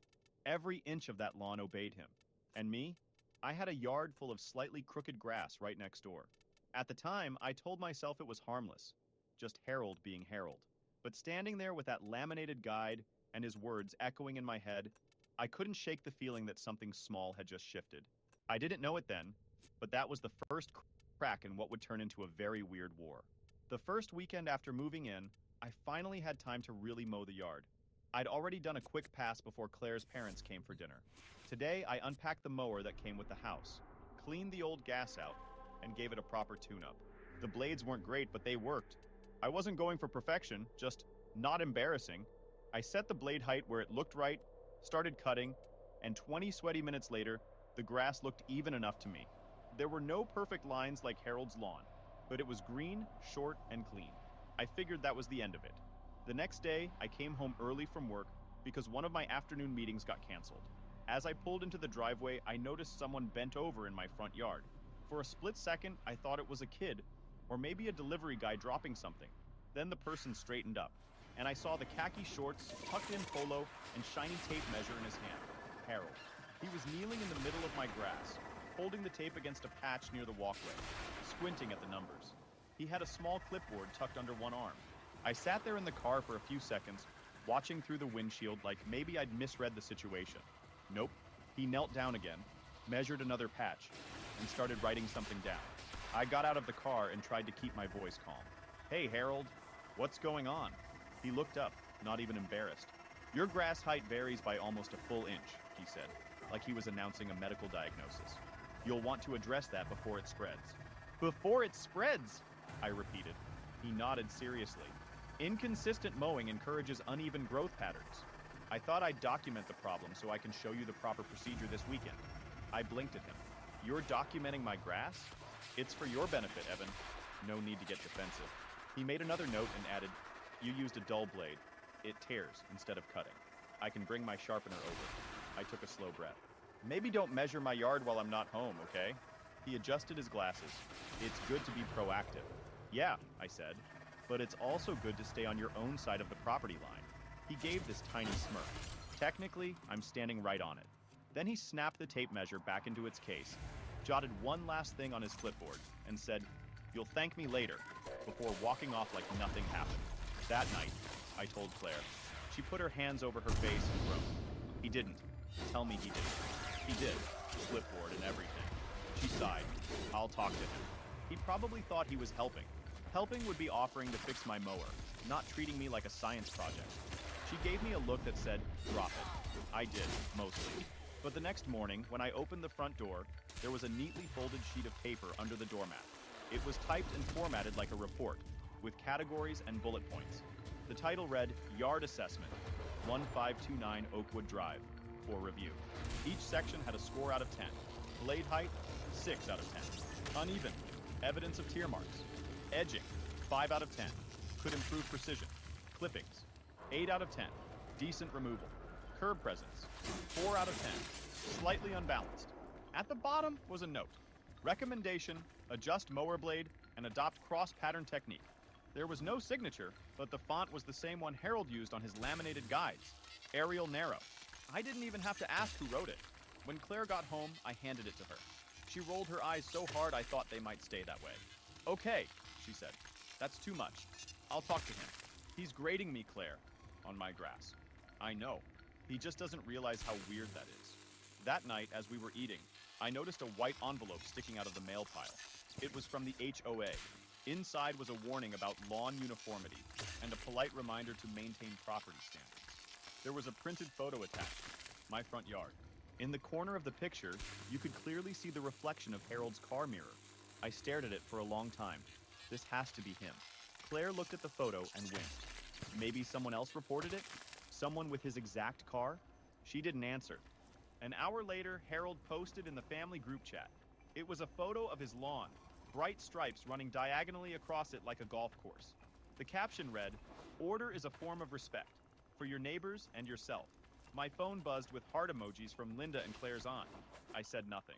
I stayed up late scrolling through the thread, staring at that photo of his perfect stripes. Lying in bed, I told myself to let it go. But a part of me, the part that still had his typed assessment folded on the counter, started thinking about payback. Not screaming or fighting, just something small, something subtle, something that would remind him that not everything in life can be measured. A few weeks after the grass measuring incident, Harold invited us over for a casual barbecue. With him, casual usually meant a clipboard and an agenda, but Claire said it'd be good to keep things normal. We showed up on Saturday around noon. The smell of grilled chicken hit us the moment we stepped into his backyard, but that wasn't what caught my eye. What caught my eye was the statue. Right in the center of Harold's perfect lawn stood a bronze falcon, mounted on a smooth stone base. Its wings were half spread, and the beak was open like it was frozen mid-cry. It gleamed in the sunlight like it had been polished an hour ago, which, knowing Harold, it probably had. Harold was standing beside it, waiting for someone to notice. When Linda told him to sit down and eat before the burgers got cold, he said, "In a moment," then turned toward us. "Everyone," he announced, "I'd like you to meet Reginald." I almost laughed because I thought he was joking, but then I saw the pride in his face. Claire's brother looked at the ground to hide a grin. Linda shook her head like this was the 10th statue she'd met that month. "This," Harold said, placing a hand on the falcon's back, "is the new guardian of the yard. Reginald represents vigilance and discipline, qualities a home should have." He said it like he was giving a TED Talk. Neighbors drifted closer, pretending they'd just come for the food, but clearly curious about the shiny bird in the grass. One of them said, "Wow, Harold, that's a serious piece." Harold beamed. "Custom cast bronze. I picked it up from a gallery in the city. Limited edition." Another neighbor asked, "How much something like that run you?" Harold gave a small smile.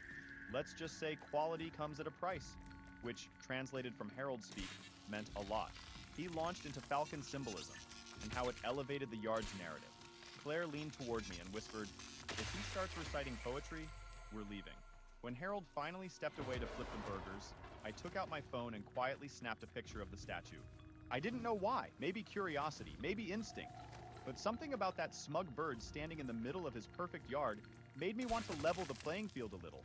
After lunch, Harold insisted on giving a short tour of his improvements. He'd installed a new stone path leading to his shed, replaced all the edging with laser-straight metal borders, and updated the sprinkler heads to precision rotors. Every sentence started with, "You might want to consider doing this." By the time we left, my head was full of fake interest and polite smiles. As soon as we got home, I showed Claire the photo of Reginald. She groaned. "Please don't start making fun of it." "I'm not," I said, scrolling through the picture. "It's just, something about it cracks me up. It's like the bird knows it's better than everyone else." She looked at me. "Evan, seriously, don't poke the bear. You know how he gets." "I'm not poking anything," I said, already opening a browser on my phone. "I just think it's kind of cool." She sighed. "That's your, I'm about to do something stupid voice." She wasn't wrong. That night, after she went to bed, I sat on the couch scrolling through online listings. I typed bronze falcon statue into the search bar, and dozens of results came up. Most were expensive, thousands for anything solid bronze. But then I noticed cheaper versions made from iron or resin. Some looked almost identical in photos, just a little smaller or lighter. I found one that looked close enough. It was about 2 feet tall, the wings half open, the same proud stance as Harold's. Price, $57. Free shipping. I stared at it for a minute, then added it to the cart. The confirmation email hit my inbox, and I sat there feeling half guilty, half amused. I told myself it wasn't revenge. Not really. It was just a joke, a quiet one. When the package arrived 3 days later, I opened it on the porch while Claire was at work. The falcon was lighter than I expected, but solid enough to feel legit. Its paint had a bronzed finish. Not as shiny as Harold's, but close. I placed it near the front steps, not directly facing the street, but angled slightly toward Harold's house. From his kitchen window, he'd have a perfect view. I stepped back and looked at it. It fit surprisingly well, like it belonged there. Then I went inside, sat on the couch, and turned on the TV. I didn't watch a single second. I just kept glancing out the window, waiting for Harold to notice. A few minutes later, I saw movement through the blinds. His silhouette pausing on his driveway. His head tilted. He took a few steps forward, hands on hips. Even from that distance, I could tell he was staring right at it. I leaned back on the couch, trying not to grin. "Welcome to the neighborhood, Reginald Jr.," I whispered. The next morning, Harold took his usual slow walk around the block. He always claimed it was exercise, but everyone knew it was really a yard inspection tour. I was trimming the hedge when he turned the corner toward my house. He stopped, stared at the falcon, adjusted his glasses, and stood there a solid 10 seconds. "Interesting choice, Evan," he said finally. "Yeah," I said, wiping my hands. "Thought it added some character." He nodded tightly. "Art can become clutter if one isn't careful." Then he turned and walked away. After he left, I opened my notes app and typed, "Operation Birdwatch Day 1, Falcon 1 deployed. Subject noticed. Mild irritation detected." It started as a joke, but once I wrote it, I decided to keep logging. 2 days later, I saw him edging his lawn with a metal ruler. The sun caught it like a mirror. When he noticed me watching, he waved, then quickly looked at the falcon. Day 3. Subject increasing maintenance frequency. Possible overcompensation. By the weekend, he'd mowed twice, once diagonally, once the opposite direction. So his lawn looked like a checkerboard. Claire hadn't caught on yet. She thought it was just a decoration until Harold texted her, "Tell Evan a yard's composition can lose harmony if it imitates another yard's aesthetic." "That's his way of saying it's bugging him," I said. "Please don't make it worse," she said. "I'm not," I told her. "I'm just existing." Still, I ordered another falcon. This one was taller, with wings tucked closer. I placed it by the mailbox, visible from Harold's kitchen window, both birds facing his yard. Subtle but obvious if you looked long enough. That night, he came out with his hose, froze mid-spit off, and went inside. Day 7. Subject avoiding eye contact. Increased maintenance observed. Later that week, someone posted on Nextdoor, "Anyone else notice the bird thing?" The photo showed both of my falcons. Comments poured in. "Is it art?" "Those birds are judging someone." Harold replied, "It's not art when it disrupts visual unity." That comment alone made everything worth it. Grainger knows that if you're a lineman in charge of keeping the lights on, you go to great lengths, and sometimes heights, to ensure the power is always flowing. Which is why you can count on Grainger for professional-grade products and next-day delivery, so you have everything you need to get the job done. Call 1-800-GRAINGER, click Grainger.com, or just stop by. Grainger, for the ones who get it done. The Quill say some high-up commander is here to A few inspect days the later, troops. I saw he'd Sent installed by a the small Queens, solar they say. spotlight aimed So, directly at Reginald. send the Queens At a night, message. it glowed Their like a troops shrine. are not Day welcome 10. near Cetus. Subject installed illumination on primary statue. Khan's Possibly intel territorial aligns move. with my own. Counteraction A required. high-ranking My Marine counteraction commander came in a landed on the cardboard plains box 2 hours days ago, later. but A his smaller, precise darker location falcon. is still a I mystery. mounted it on the fence Let's post track near him the down. property line, forming a perfect triangle. From Harold's yard, they all faced him. From mine, it looked random. That afternoon, while I was raking leaves, he stepped out of his garage, saw it, and froze. I waved. He didn't wave back. Intel Instead, suggests he the spent commander 20 has minutes released repositioning surveillance Reginald drones in onto the tiny plains to increments complete his before assessment. disappearing inside. Find one When and Claire bring it got to home, me. she said, "Dad texted me again. Visual clutter lowers property cohesion." "But what did you do now?" "Just added balance to the composition," I said. "Evan," she warned. "I'm not touching his yard." She sighed. "You're both ridiculous." Maybe, but I was winning. By the next weekend, Harold's routine had gone into overdrive.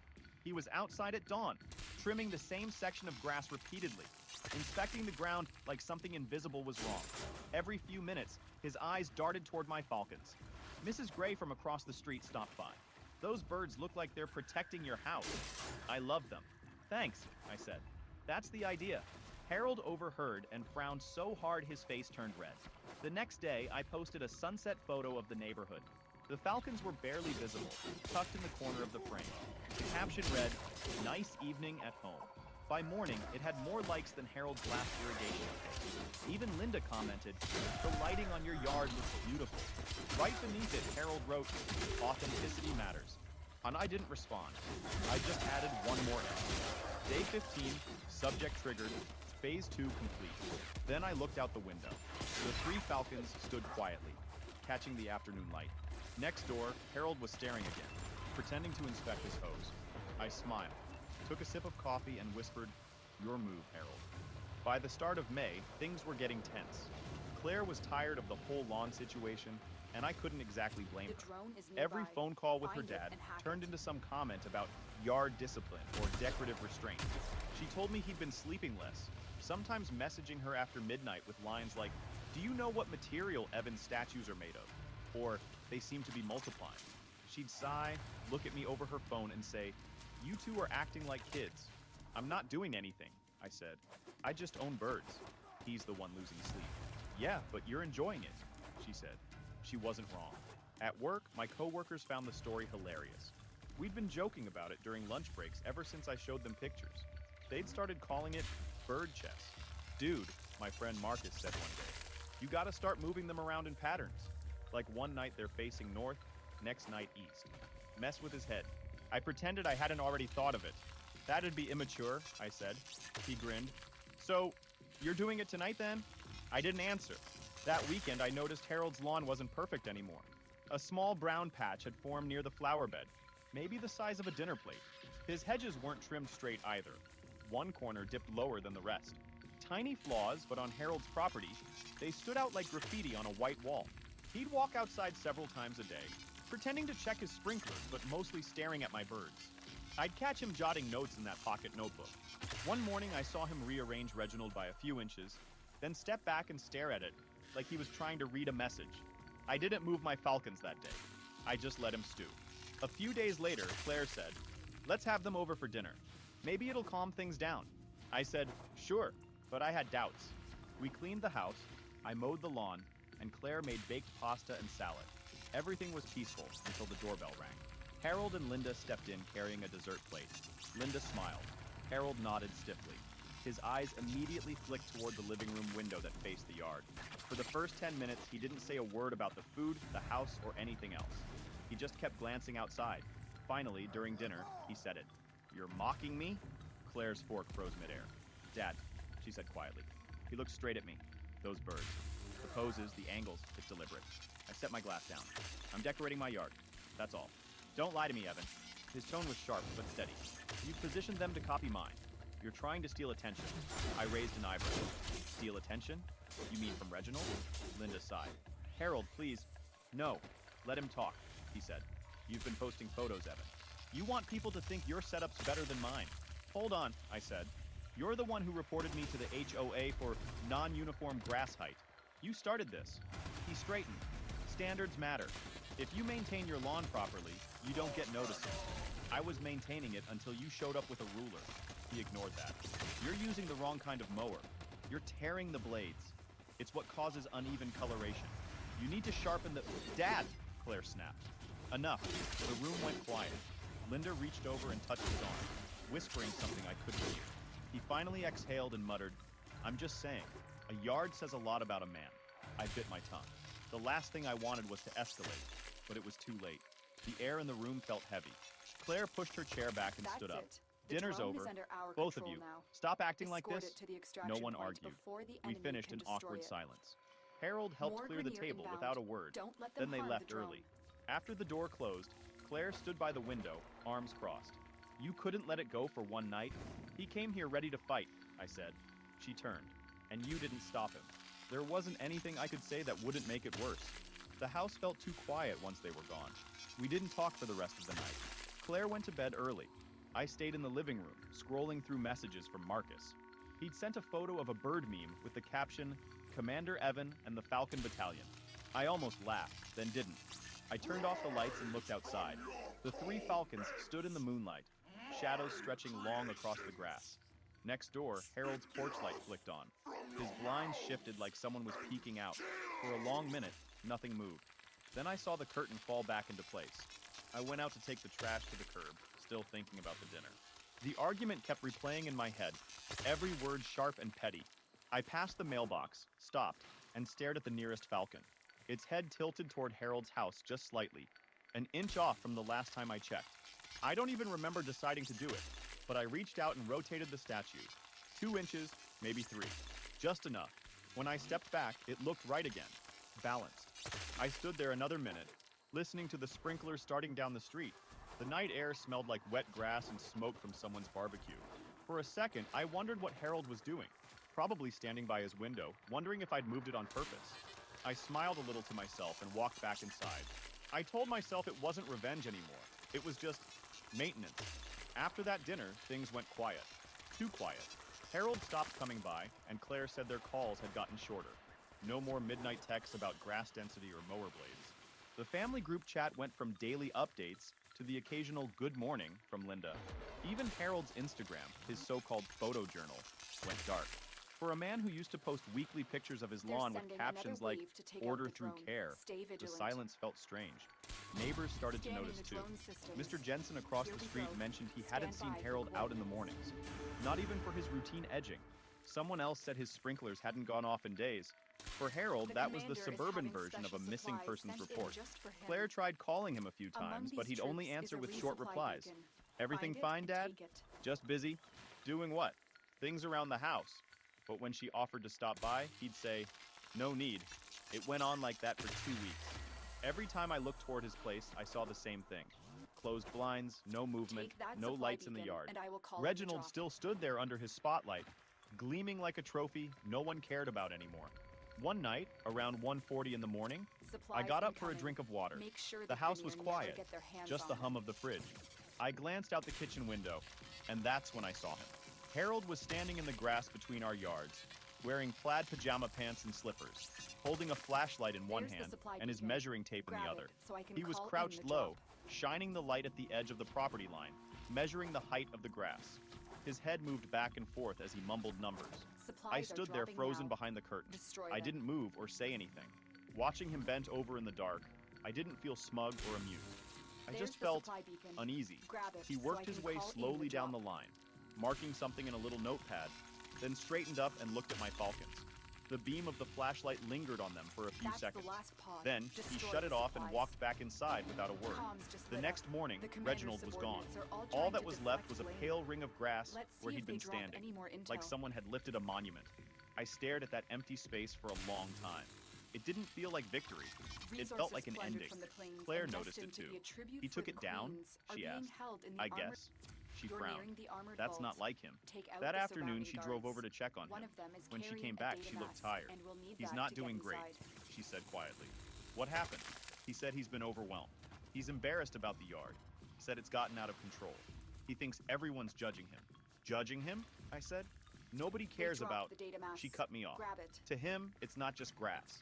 It's his thing. It's what he's good at. He said he can't make anything perfect anymore. I didn't know what to say. Claire told me she offered to help him clean up, but he refused. He said he needs time, she added. Over the next few days, the silence got heavier. Mail started piling up in his box. The porch lights stayed off at night. From the street, you could see dead leaves collecting along the edges of his walkway. The hedges had gone wild, branches sticking out like uncombed hair. Then, on Thursday morning, Mrs. Gray from across the street knocked on our door. "Have you heard from Harold?" she asked. "I've been trying to drop off soup, but no one answers." Claire's face went pale. "He's not answering?" Mrs. Gray shook her head. "His car's still in the driveway." Claire called, no answer. She called again. Nothing. Finally, she called the non-emergency number for a wellness check. An officer came by later that afternoon. Harold was fine.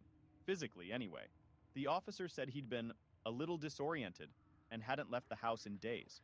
Linda was visiting her sister out of town, so no one had noticed.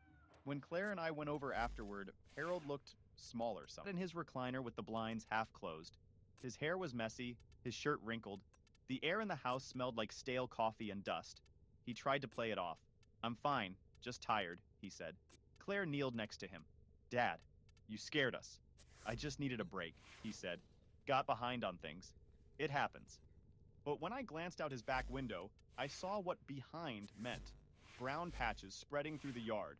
Flower beds overrun with weeds, tools scattered across the patio. The man who used to measure soil moisture every day hadn't watered anything in weeks.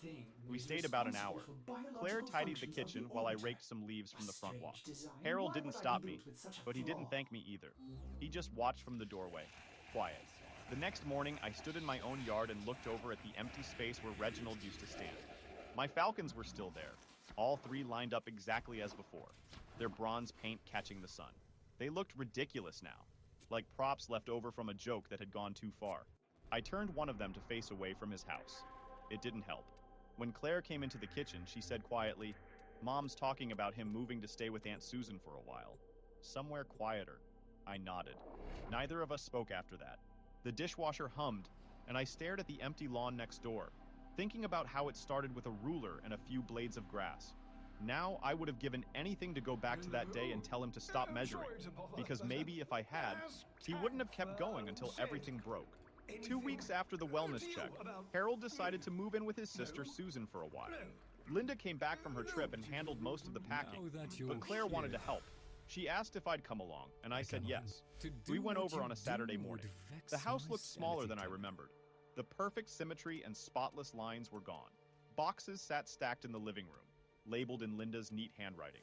The smell of fertilizer had been replaced by dust and stale air. Harold was at the kitchen table, wrapping cups in newspaper. He looked up and smiled. "Morning," he said. "Coffee's still hot." His voice was steadier than I expected. He poured me a cup, moving slower than usual. On the counter behind him sat his old tape measure beside a pair of gloves. It wasn't clipped to his belt anymore. Claire hugged him. "You look better," she said. "Trying to," he said. "Sleeping more helps." We started in the garage. It was still organized, though coated in dust. The labeled shelves were there, the laminated charts, the racks of tools. Some boxes were sealed, others half filled with things he couldn't quite let go of. Sprinklers, cords, old seed packets arranged by year. I opened one bin and found photo albums. The first was labeled Family Yard Projects. Inside were photos of Claire as a kid, holding a rake almost her size. In every picture, Harold was beside her, pointing at something, smiling, really smiling. Notes were scribbled in the margins. April 1998. Claire planted her first rose bush. June 2001. Sprinkler upgrade. Claire helped dig trench. I showed her the page. She smiled. "He used to bribe me with ice cream to weed." Harold came over and chuckled. "You remember those old hoses? They'd burst every summer." "You kept everything," Claire said. "Couldn't throw away good memories." We flipped through a few more pages. Then he said, "Retirement got quiet. The yard gave me something to manage. Kept my head busy." "I get that," I said. He looked up. "I shouldn't have turned it into a contest." "You didn't have to measure my grass to prove a point," I said. He gave a small smile. "I know. I forgot people aren't projects." It wasn't much, but it was enough. By afternoon, most of the boxes were ready. Linda and Claire packed dishes while I tidied the garage. As I was leaving, Harold stopped me. "Hang on," he said, opening a small wooden box on the workbench. Inside was his old tape measure, the one I'd seen clipped to his belt 100 times. He handed it to me along with a folded note. I opened it later, after we'd loaded the car. In his neat handwriting, it said, "I measured everything except time. Take care of each other." On the way home, Claire looked out the window. "He seems at peace now," she said. "I think he's finally letting go," I said. When we got back, I went out to the yard. The 3 falcons were still there, but they didn't look funny anymore. Just quiet reminders. I turned them all to face our porch instead of Harold's house. It looked better that way. Or maybe I just needed it to. A few days later, I mowed the lawn. Not for appearance or revenge, just because it needed it. I moved slower than usual, steady and even, not caring about perfect lines. When I finished, I stood on the porch with a glass of water, watching the sunlight slide across the grass. For the first time in months, it felt like it belonged to me. That evening, Claire and I sat on the front steps as the sky turned orange. She leaned on my shoulder. "Mom says he's settling in," she said. "He's already planting a garden at Aunt Susan's." I smiled. "Sounds like him." She nodded. "We should visit soon. Maybe bring him that photo album. I want to put the pages in a new binder." "Yeah," I said. "He'd like that." We sat there quietly, listening to the sprinklers down the street. The air smelled like cut grass again, clean and calm. When the porch light flicked on, I went inside, dropped Harold's tape measure into the junk drawer, and shut it softly. Every now and then, when I dig through for batteries, I see it. Dented, old, the numbers barely visible. I never use it. I don't need numbers anymore to know when something's right. YouTube just dropped this new hype feature. If you're hooked on this story, smash that hype button. It tells YouTube this video deserves to blow up, and it keeps even crazier stories coming.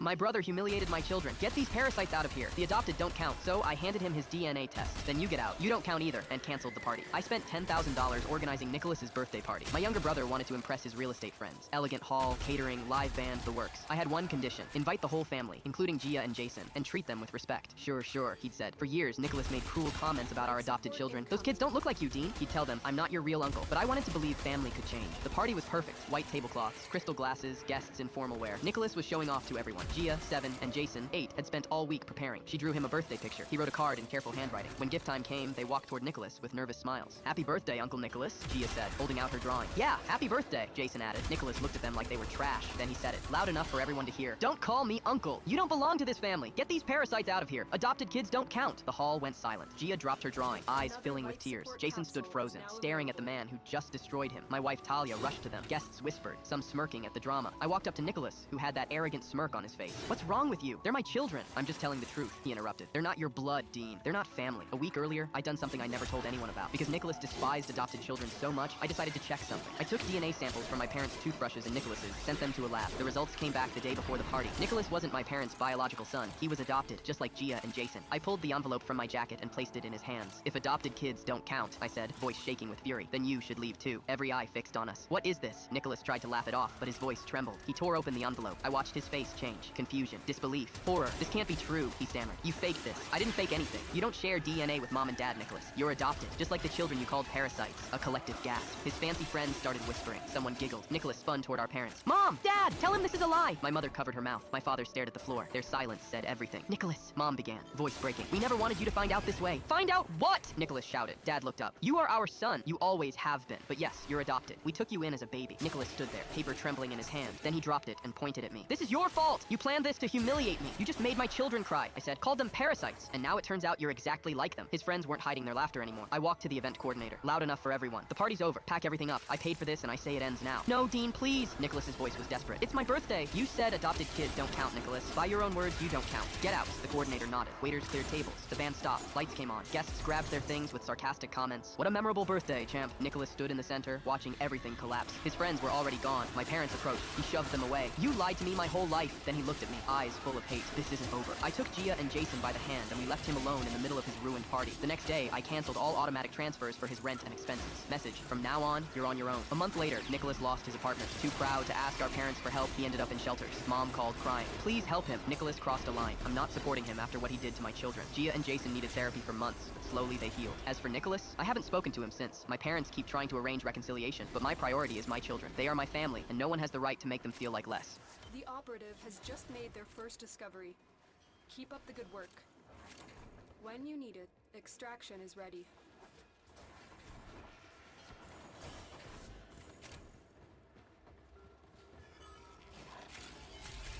My foster brother said video games triggered his childhood trauma, so my parents made me move my PS5 to the spider-infested garage, but I set up a camera after my controller went missing. My foster brother insisted I was poverty-shaming his rough childhood by playing video games, and our parents agreed. Norman had spent the first 13 years of his life raised in one of the worst crack houses in the city, but despite this, he actively claimed it didn't give him any sort of trauma or PTSD. Like, he was proud of coming out unaffected, until one year he found out my Christmas present was worth $14 more than his. Suddenly, he was a broken victim with complex PTSD, and seeing younger kids get nice things activated his repressed memories. When my 10-year-old cousin got LED lights for her birthday, he broke the remote because his childhood had no light. He even told my aunt to stop buying her kids Christmas presents, then demanded our parents compensate him for what he never had with monthly surprise gifts. And when I got a PS5, with my own money, he said this was emotional violence. I first told him he could play too, even offered to buy him a custom-made controller, but he refused. Upon his request, my parents only let me play when he wasn't in the living room. I even used headphones, but that wasn't enough. Norman didn't feel safe walking around the house knowing his repressed trauma was being shoved in his face. Within a week, the PS5 was moved to my bedroom where the monitor ran at 30 FPS. That satisfied Norman for 2 days. I got home from school to find Mom cradling him on the bathroom floor. He was shaking,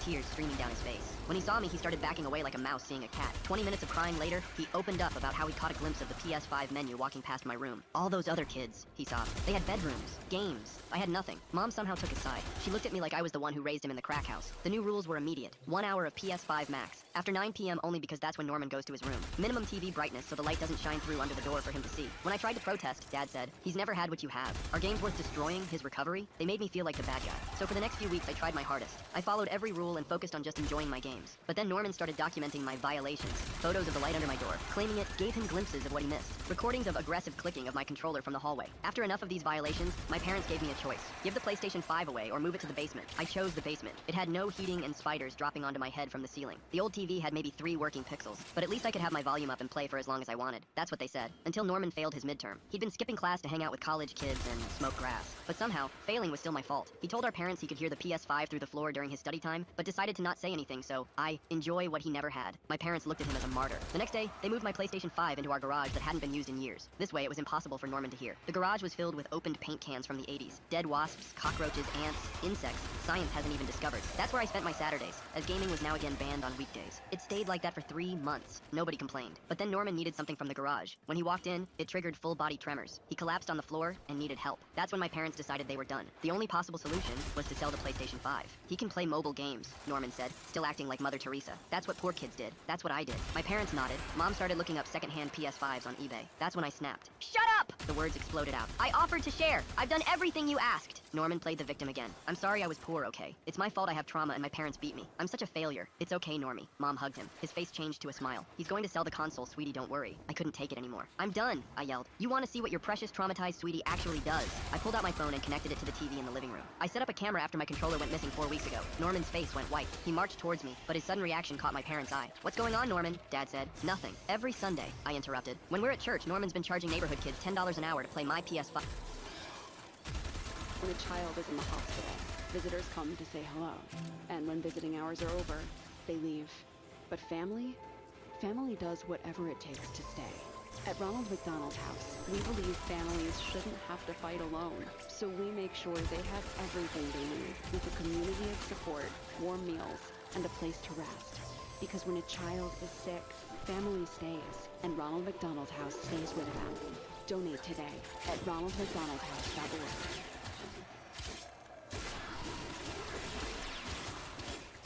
PS5. The footage started playing. There was Norman, collecting money from the 2 Quiet brothers from around the corner. Mom's mouth fell open. I'm not done. I swiped to the screenshots of Norman's texts.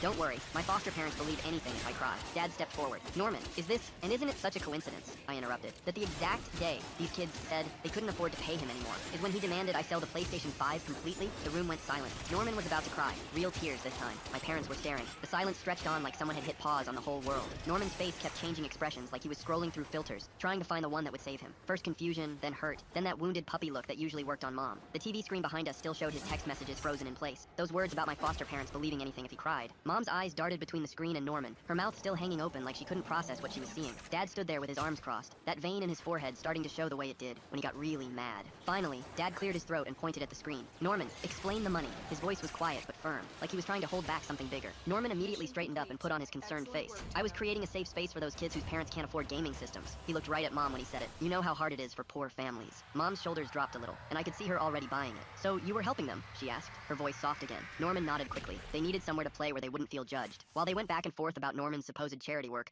I walked over to the TV stand and unplugged my PS5. The power cord came out with a satisfying click. Norman's eyes tracked my movement, but when he started to say something, Dad held up his hand. We need to pause everything and have a proper family discussion. I tucked the console under my arm and pulled out my phone, changing all my PlayStation passwords right there in front of them. Norman took a step toward me, but Dad blocked him. Give him space, Norman. Mom looked between all of us, and then announced in her teacher voice that nobody would be playing any games until we sorted this out as a family. The unfairness of it burned in my chest, but I knew arguing would just make things worse. I nodded and headed for the stairs with my PS5. This isn't over, Norman called after me. In my room, I immediately opened my laptop and started uploading everything. The video files went to Google Drive first, then Dropbox, then OneDrive. My hands shook a little as I created folder after folder labeled with dates and descriptions. The screenshots of Norman's texts got their own folder. The video of him collecting money got another. I even sent copies to Dad's email with the subject line, "Evidence, do not delete." An hour later, Norman knocked on my door with that fake gentle knock he did when Mom was listening. "Can we talk?" he asked through the door. I opened it but didn't let him in. He had his sad face on again. I was actually monitoring those kids to make sure they played age-appropriate games. His voice was steady like he'd practiced this. I was planning to tell Mom and Dad about the money and donate it all to charity for underprivileged youth. I just stared at him until he shifted uncomfortably. "You don't believe me," he said. I kept staring. "Fine, be that way," he muttered, and walked away. Later that evening, I heard Dad on the phone in his office. He was calling the parents of the 2 brothers from our street, asking about Norman's gaming sessions. His voice was professional, but I could hear the embarrassment underneath. I sat at the top of the stairs listening, but couldn't make out the responses. No reply came that night, which made my stomach twist. At dinner, Mom didn't even mention the money or the exploitation. Instead, she went on about how I'd violated Norman's privacy by setting up a hidden camera. Privacy is sacred in this house, she said while passing the mashed potatoes. We don't spy on family members. I wanted to remind her about Norman's photos of light under my door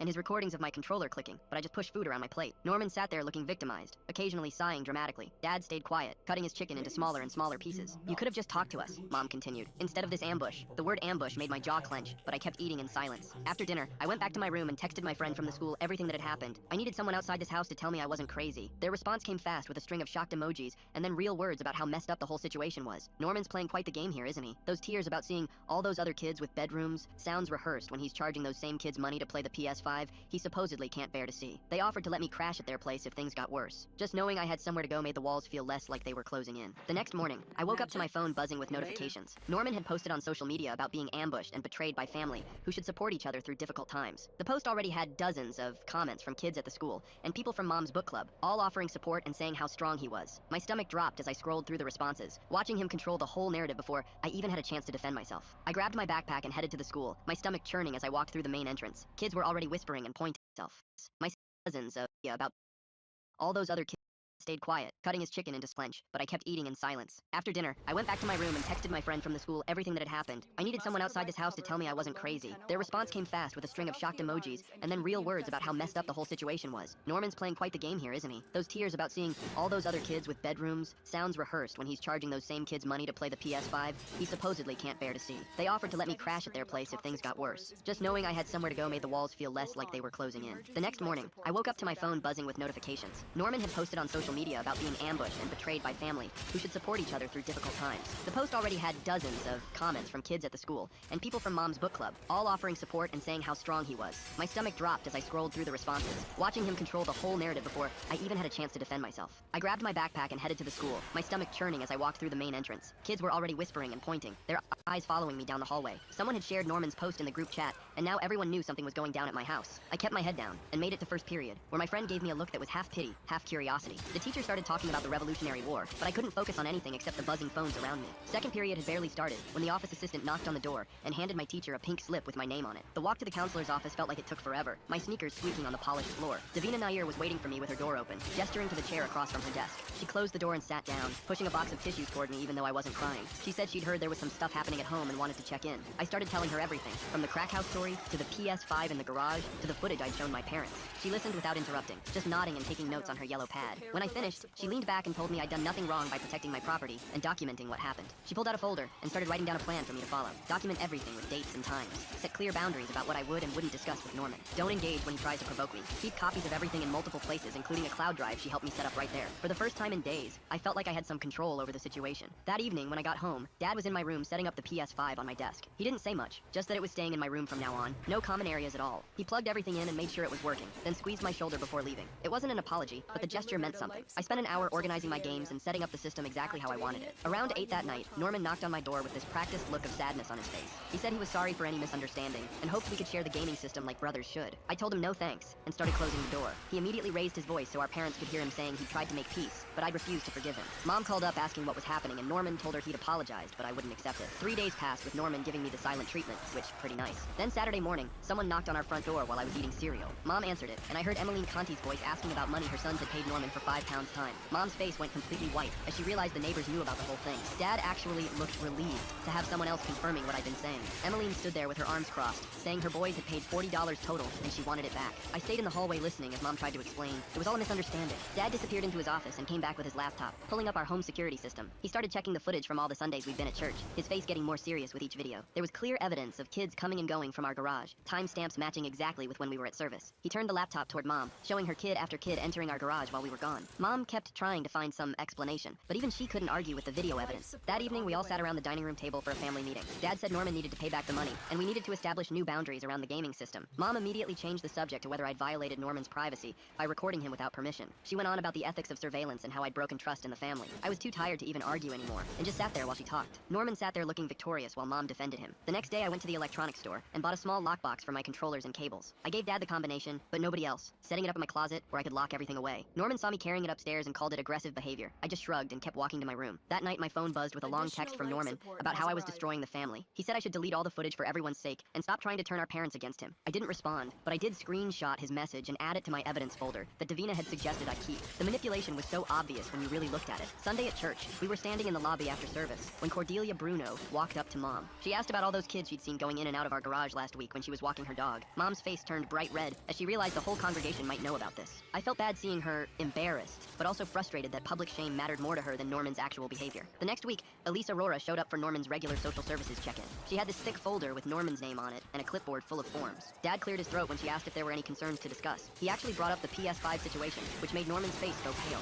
I sat on the couch watching Elise write down everything Dad said about the garage rental scheme and the money Norman collected from the neighbor kids. Her pen moved fast across the paper, while Norman kept trying to interrupt, but she held up her hand to stop him. Mom sat there looking uncomfortable as Dad explained how Norman had been manipulating the situation for months. Elise pulled out a different form and started creating what she called a behavioral contract. She wrote down specific rules about respecting other people's property and not taking money from minors. The part about Norman having to pay back the $40 to each kid got underlined twice. Norman nodded along while she was there, but I could see his jaw clenching. She made him sign the contract and gave copies to both my parents. Mom barely looked at hers before folding it up. After Elise left, Norman immediately started making excuses about having no money. Dad suggested he could get a part-time job at the grocery store that was hiring. Norman put his hand on his chest and said working would interfere with his trauma recovery process. The excuses just kept coming like a broken faucet that wouldn't stop dripping. Eden texted me that afternoon, asking if I wanted to bring my PS5 to her house. Her parents had a finished basement with a huge TV, and they said I could come play whenever I wanted. It hurt having to remove my own property from my home, but the idea of not fighting about it every single day made the decision easier. I packed up the console and all the games in a duffel bag. Eden's mom picked me up and helped me carry everything inside. Their basement had this soft carpet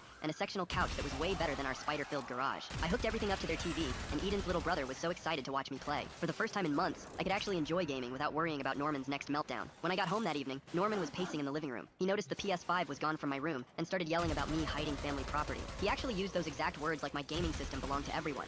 He said I was denying him the chance to make amends by sharing it with him. Mom asked where it went with this concerned look on her face. I told them it was at a friend's house, and Norman's face turned red. He accused me of hoarding resources and being selfish with things that should be communal. The next day I came home from the school to find my bedroom door open and my lockbox sitting on my bed. Mom had gone through it while I was gone looking for the PS5. She confronted me in the kitchen about lying and hiding things from the family. I pulled out my phone and showed her the text thread with Eden from the day before, proving I had been transparent about moving it. The fact that she went through my private things without asking didn't seem to bother her at all. She just kept saying families shouldn't have secrets from each other. Dad came home that night with his phone in his hand, looking serious. The neighbor had finally called him back and confirmed their kids paid Norman $40 each over several weeks. He showed Mom the text messages, and she went quiet for once. Norman immediately claimed the neighbors were exaggerating, and it was only once or twice. Dad pulled up his banking app and showed a deposit of $80 from 3 weeks ago that matched the timeline. Norman's story kept changing every time Dad presented new evidence. Why did Norman think calling it family property would work when everyone knows the PS5 belongs to his foster brother? The way he keeps changing his story every time new proof shows up makes me wonder how he remembers all his different lies. Mom declared that adults would handle adult conversations and told me to go to my room. I sat at the top of the stairs listening to them talk in circles below. Norman kept bringing everything back to his trauma and how hard his childhood was. Every time Dad tried to focus on the money, Ode Mom would soften and say, maybe we should focus on healing instead of punishment. Dad's voice sounded exhausted as he kept trying to bring the conversation back to the restitution Elise had required. The discussion went on for over an hour, with nothing getting resolved. At the school the next day, I told Davina everything during lunch. She suggested I needed to practice setting boundaries with Norman. We spent the rest of lunch period role-playing different scenarios where Norman would try to engage me about the PS5. She helped me practice saying one simple sentence over and over. By the end of lunch, I felt confident repeating my boundary statement no matter what Norman said. That evening, Norman started another one of his speeches about forgiveness and moving forward as a family. I looked him straight in the eye and calmly said my practice sentence about the console being at a friend's house and not discussing it further. He kept talking about healing and second chances, but I just repeated the sentence one more time. Then I stood up and walked out of the room without looking back. Mom called after me that I was being rude, but Dad actually said I handled it well. 3 days passed before I noticed my gaming headset was gone from my desk where I always kept it. I searched my whole room twice, checking under the bed and behind my dresser. When I asked Norman about it during dinner, he just shrugged and said maybe I lost it somewhere. His voice had that fake, innocent tone that made my stomach turn. Dad looked between us but didn't say anything. Mom changed the subject to homework. Without any proof, I couldn't do anything except add the headset to my growing list of missing stuff. The next morning, Dad called a family meeting in the kitchen before school. He pulled out a piece of paper with a schedule written on it. The plan was simple. Norman and I would basically live like roommates who never talked. Different meal times, different TV hours, different everything. Mom's face got all tight when she read it. She kept saying this would hurt our brotherhood, but Dad stood firm.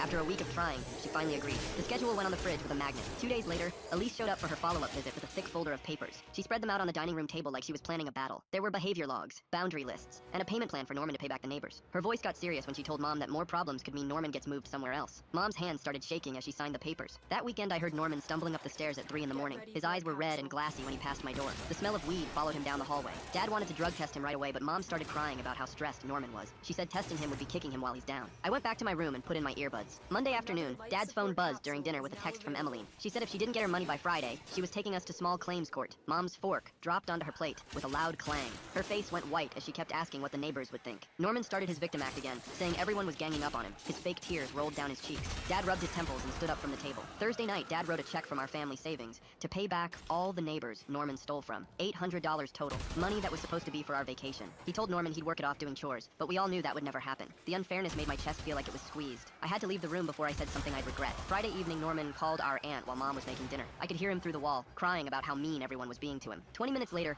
our aunt called Mom's phone screaming about traumatizing a foster child. Mom spent over an hour trying to explain while also defending Norman. I heard her downplaying everything, saying it was all a misunderstanding. She kept apologizing to our aunt for upsetting her. That same night, after everyone went to bed, Mom knocked on my door. She sat on my bed and asked if I could apologize to Norman for the camera thing. Her voice was soft and tired. I told her I wouldn't apologize for protecting my own stuff. She looked disappointed, but didn't push it. Maybe she was finally starting to understand she couldn't fix this with forced apologies. The next day at the school, Davina suggested I could keep my gaming stuff in a locker. I explained that a whole console wouldn't fit in those tiny metal boxes. We sat in the cafeteria brainstorming other options for keeping my stuff safe. She said it wasn't fair that I had to hide my own belongings in my own house. We both agreed Eden's house was still the best place for now. Her parents were cool about it. That afternoon, I made my decision to keep the PlayStation 5 at Eden's house for good. I'd only bring it home for special times when Norman was gone for sure. Eden's parents said I could come over whenever I wanted to play. They even cleared a spot in their basement just for my setup. It wasn't perfect, but at least I could game in peace. Eden helped me set everything up, and we played for 3 hours straight. His mom brought us snacks and didn't complain about the noise once. Walking home that night, I felt lighter knowing my PS5 was safe. Norman couldn't steal it or break it, or use it to manipulate our parents anymore. The schedule Dad made was actually working too. Norman and I barely saw each other except passing in the hallway. He'd started spending more time in his room, or going out with his sketchy friends. Mom still looked sad about our broken brotherhood, but she stopped trying to force us together. Even Dad seemed more relaxed now that the constant fights had stopped. The house felt different, quieter, but also less tense. A week went by with this weird peace, and I was actually starting to relax until I went down to the basement to grab my old PS4 controller I'd left on the shelf. The thing was smashed to pieces on the concrete floor with the plastic casing cracked open, and buttons scattered everywhere. Norman was upstairs watching TV when I brought up the pieces, and he barely looked away from the screen to tell me he'd stepped on it in the dark. The way his mouth twitched into this tiny smirk made it obvious he'd done it on purpose, but I just took photos of the broken controller and went back to my room. Dad came home from work and saw the photos on my phone when I was showing him something else, and for once he actually got mad at Norman instead of me. He told Norman he had two choices, either pay me $40 for a new controller, or do extra chores around the house for the next month to work it off. Norman spent the next hour arguing about how unfair this was, and how accidents happen, and how I shouldn't have left it in the basement anyway, but Dad didn't budge. Mom sat on the couch the whole time, not saying anything, which felt like progress, even though she kept giving Norman these sad looks. Norman finally stormed off to his room, and slammed the door so hard, a picture fell off the hallway wall. That night around 11, I heard shouting from downstairs, and then this huge crash that shook my whole room. I crept to the top of the stairs, and saw a fist-sized hole in the hallway wall with drywall dust all over the floor. Norman was sitting on the ground with Mom holding him and rubbing his back, while he fake cried about how nobody understood him, and how the chores were triggering his trauma. Dad stood there looking completely defeated, and I could tell he'd already given up on making Norman follow through with anything. The next morning, Dad was up early patching the hole with spackle while Norman slept in until noon. I stayed in my room most of the day, grateful for the lock on my door that I'd installed myself after Norman kept barging in without knocking. Elise showed up on Tuesday after Mom called her about the wall incident, and had a long meeting with my parents in the living room, while Norman sulked in the kitchen. She decided Norman needed anger management sessions twice a week starting immediately, and he threw another fit about how therapy was making him worse, not better. The first session was Wednesday, and he came back telling everyone the therapist was an idiot who didn't understand real trauma. By the second session on Friday, the therapist called my parents with concerns about Norman's resistance to treatment, but said they'd continue trying. Sunday, we went to church like always, and Cordelia pulled Dad aside after the service to tell him she'd seen Norman behind the grocery store Thursday afternoon, smoking weed with some high school kids who were known troublemakers. Dad's face went completely still when she told him, and I could see him finally starting to realize the Norman problem went way deeper than just the PS5 situation. On the drive home, nobody talked, and Norman kept asking what Cordelia wanted, but Dad wouldn't answer. Monday morning, my parents sat us both down for new house rules, but they were only for Norman, not me. No phone after 8 p.m., no going out without telling them where, no friends over without permission, and Mom would check his room every day for contraband. Norman screamed about discrimination, and how they were treating him like a criminal, but the rules stuck. Mom started her daily room checks that same day, and kept finding stuff like empty beer cans and cigarette packs that she'd throw away without saying anything. Norman saying he stepped on it in the dark when that controller was clearly smashed on purpose, that little smirk tells me everything I need to know about. Nationwide is so much more than a great insurance company. They're one of America's largest financial services companies. Like how I'm more than just Peyton Manning. I'm also motivating Manning. When I say insurance, you say financial services. Insurance. Financial services. Insurance. Financial services. Now when I say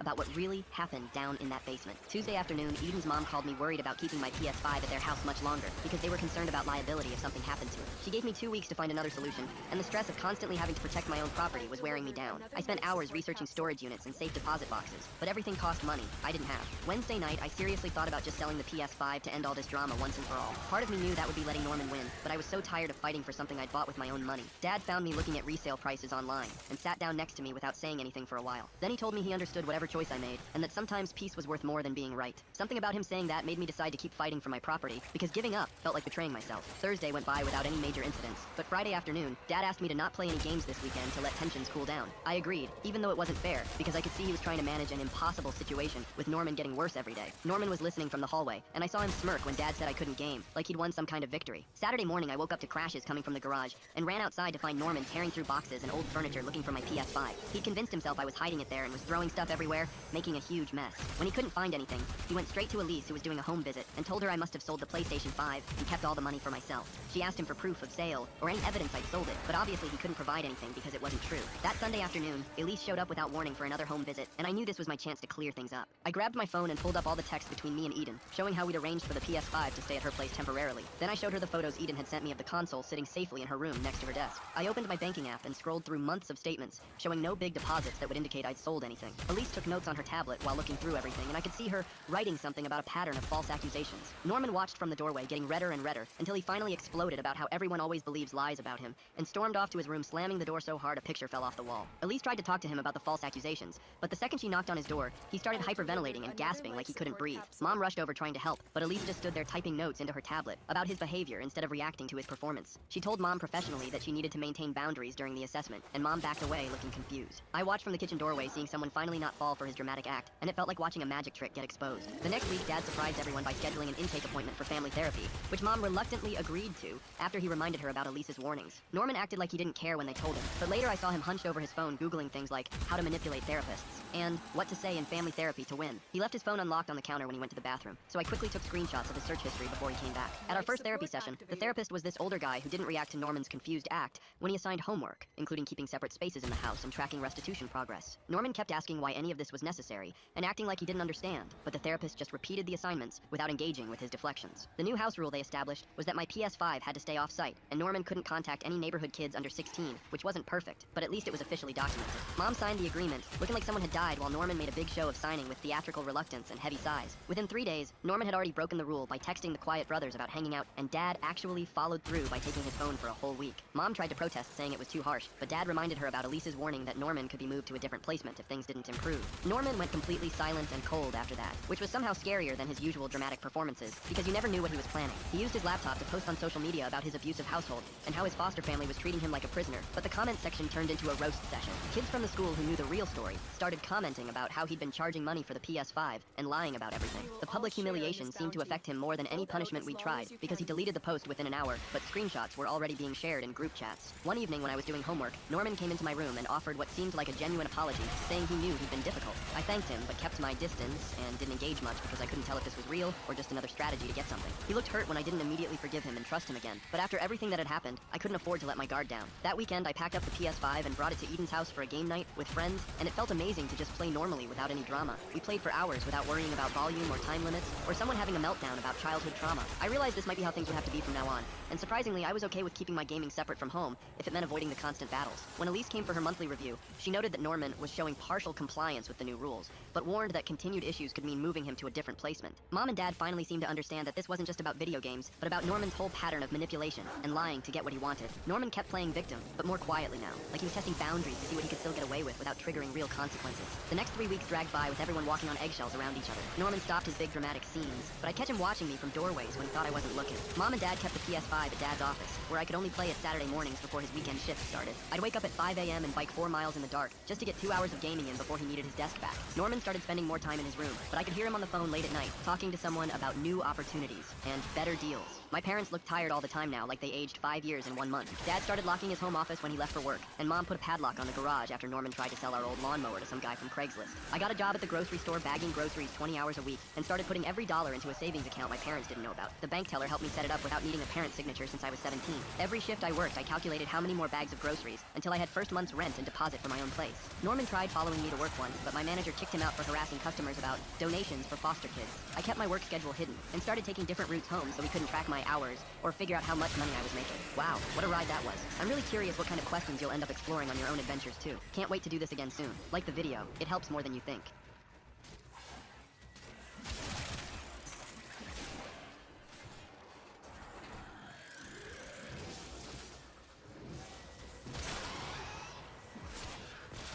My parents wanted me and my siblings to all look identical. I had no idea how far they'd go. When I was 6 and my youngest sister was barely 2, my parents started forcing us to match perfectly. Same weight, same haircuts tracked with a ruler, same clothes even though we were different ages and sizes. Every morning we'd line up while Mom measured our hair, and if someone's was even a tiny bit longer, she'd cut it right there. The matching got dangerous once we hit puberty. Our sister Violet developed early, and Mom wrapped her chest so tight with ace bandages that she passed out in gym class. Then Mom stuffed the rest of us with padded bras so we'd match. We had to dye our hair the same shade every 2 weeks, and the chemicals burned our scalps so bad we had scabs.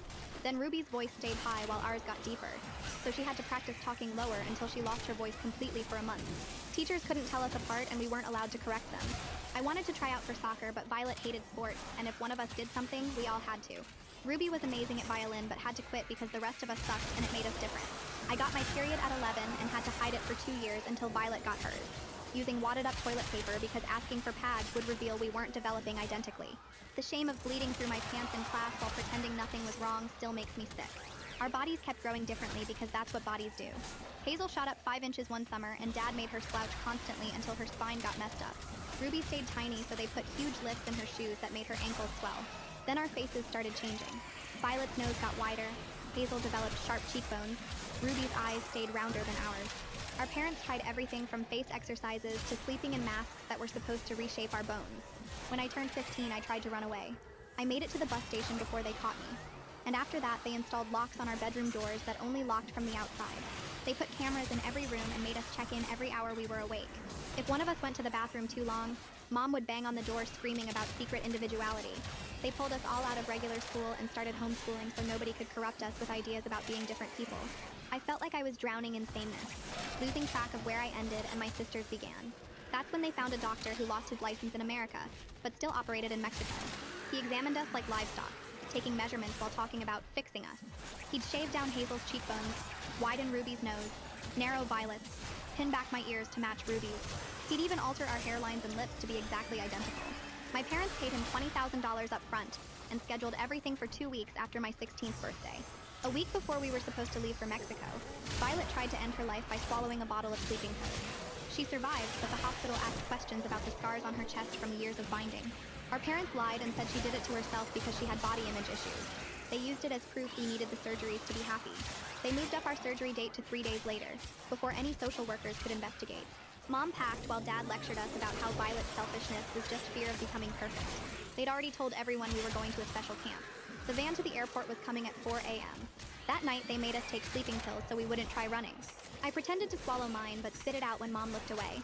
I stayed awake listening to my sister's breathing, knowing that in 12 hours we'd be in surgery. Mom had shown us the final plan, and it included things she hadn't mentioned before, like removing ribs to make our torsos identical, and altering our vocal cords to match our voices permanently. At 3:45 a.m., the van pulled up. They carried my drugged sisters out one by one while I pretended to be asleep. As Dad lifted me, I stayed limp, waiting for my chance to run once we got outside. My heart was beating so loud I was sure he'd notice. But as he reached the van, I felt something sharp prick my neck. Mom stood there with a syringe, smiling. "Did you really think we'd trust the pills alone?" she asked as my vision blurred.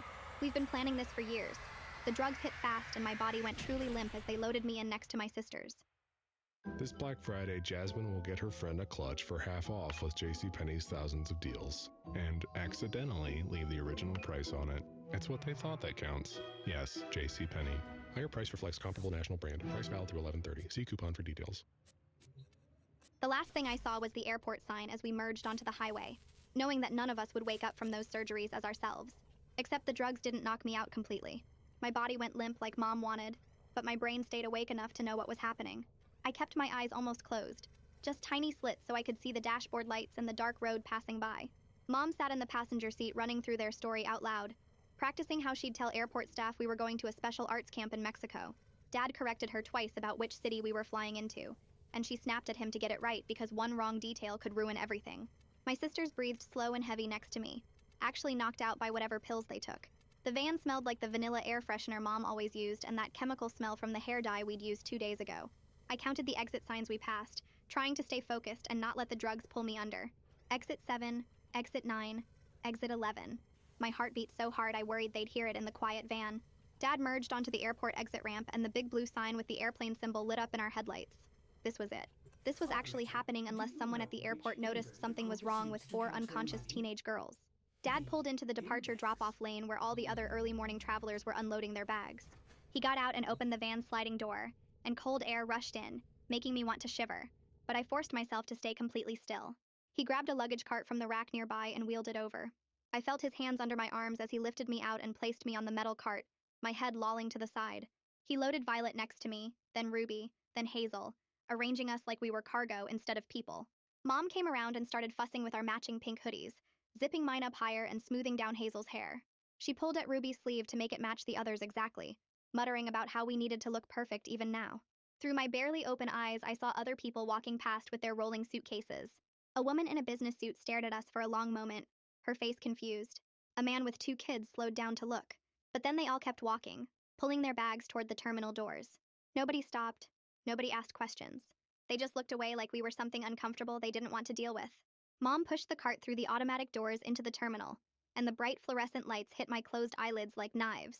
The sudden brightness made my eyes water, but I couldn't wipe the tears away. I heard the echo of announcements bouncing off the high ceilings, something about unattended bags and security alerts. The wheels of the cart squeaked on the shiny floor. Dad walked next to us carrying our 4 passports and a folder with all the Mexico paperwork. My head bounced slightly with each push of the cart, and I had to concentrate hard on keeping my body limp and my breathing steady. The terminal was mostly empty this early in the morning, just a few tired travelers scattered around. We passed a coffee shop that wasn't open yet, and a closed gift shop with its metal gate pulled down. The overhead lights were so bright they hurt even through my eyelids. Mom's shoes clicked on the floor in that fast rhythm that meant she was nervous. She was pushing the cart faster now, heading toward the international check-in counters at the far end of the terminal. The airline agent looked up from her computer screen as we approached. I could see her through my eyelashes. A woman maybe in her 30s with her hair pulled back in a bun. She glanced at her screen, then at us, then back at her screen. Her eyebrows pulled together and she tilted her head slightly. She typed something on her keyboard and her frown got deeper. She picked up her phone and made a quick call, and within a minute another agent in a supervisor vest came over. They had a quiet conversation while looking at us, and the supervisor pointed at something on the computer screen. The first agent nodded and gestured toward us on the cart. I felt a tiny spark of hope flicker in my chest. Someone was noticing. Someone was seeing that something was wrong with 4 identical teenage girls who weren't moving or responding. The supervisor leaned closer to get a better look at us, and I saw her mouth move in a question to my parents. I knew this was my chance. I forced my eyes to focus even though the drugs made everything blurry. The agent leaned down closer to check if we were breathing, her face coming into clear view just inches from mine. I gathered every bit of control I had left and let one single tear slide down my cheek. It rolled slow and obvious down to my jaw. Her eyes went wide and she jerked back fast, her hand reaching for the phone on the counter. She said something sharp to the supervisor and pointed right at my face. The supervisor's expression changed completely and she grabbed the phone too. Mom started talking in that sweet voice, explaining something, but the agents weren't listening anymore. They were making calls and looking at us with concern and alarm instead of just mild confusion. 3 minutes later, an airport police officer walked up fast, his hand resting on his belt. He was tall and black with kind eyes that looked at us first before turning to my parents. His name tag said Hayes, and he pulled out a small notebook. He asked my parents why 4 teenagers were completely unresponsive at 4 in the morning. Dad launched into the story they'd practiced, his voice smooth and reasonable. He explained we were anxious flyers who got nervous about traveling. He said Mom had given us some medication to help us rest for the flight. He smiled that charming smile he used with teachers and doctors, the one that usually made people trust him and stop asking questions. Mom jumped in with more details, her voice sweet and concerned like she was the most caring mother in the world. She talked about the special arts camp in Mexico we were attending. She said we'd been so excited we couldn't sleep for days. She explained how she'd given us something mild and safe to help us rest for the long flight. She used words like responsible parenting, and their best interests, and just want them to be comfortable. She was using that exact tone she'd used with the hospital staff. When Violet tried to die, the voice that made her sound like a devoted mom who only wanted to help her daughters. The voice that usually worked on everyone. Officer Hayes crouched down next to the cart, his face level with mine. He gently lifted my hand in his skin warm against my cold fingers. He spoke quietly, just loud enough for me to hear. He said if I could hear him, squeeze his thumb. I gathered every bit of strength I had left in my drugged body. I focused all my energy on my hand. I squeezed as hard as I could, which wasn't very hard because of whatever Mom injected in my neck, but I squeezed. His whole body went completely still. His eyes locked on my face and his grip on my hand tightened slightly. He'd felt it. He knew I was conscious. He knew something was very wrong here. Hayes stood up fast and pulled the radio from his belt. He called for EMS in a voice that was calm but urgent.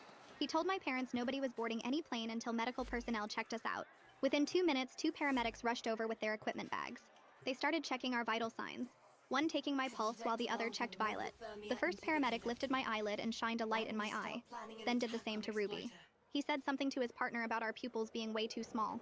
The second paramedic checked our breathing with a stethoscope and said it was too shallow for normal sleep. They looked at each other and then at Officer Hayes with expressions that said this wasn't right. Mom's voice got higher and tighter. She insisted we were fine and we were going to miss our flight. She said they were making a big deal out of nothing.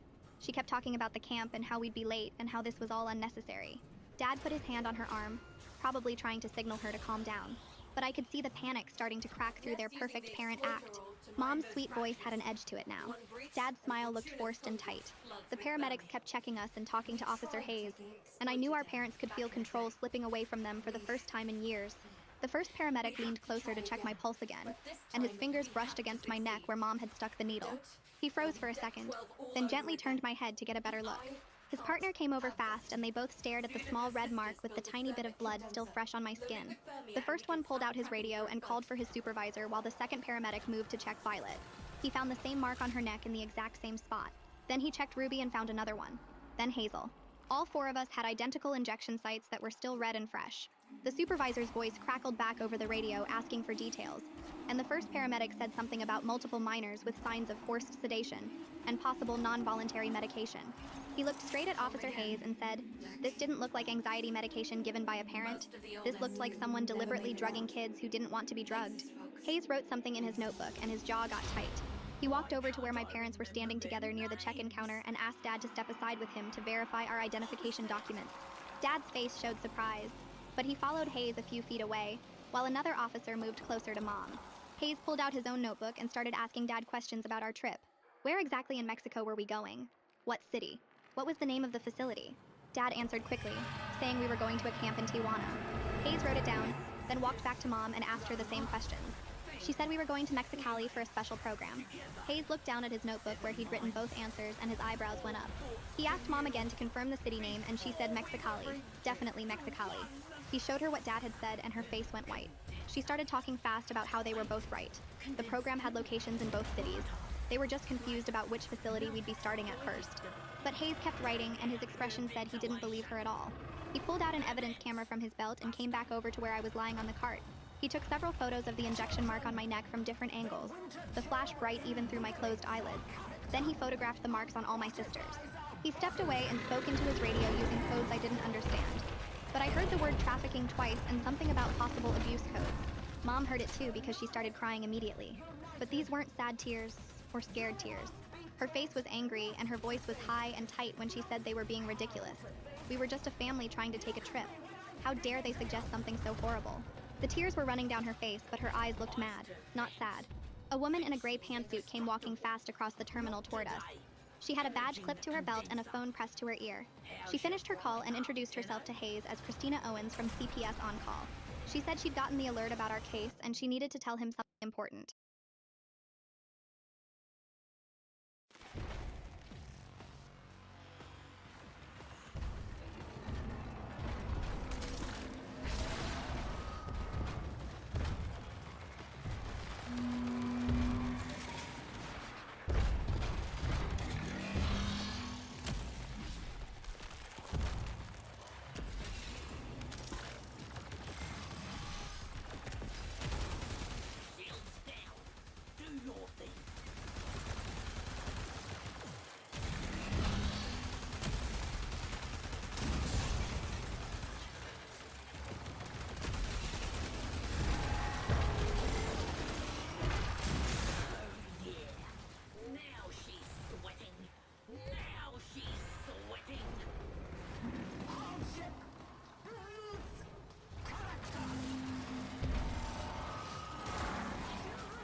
Juna! Her mind has snapped! Get out there and stop her!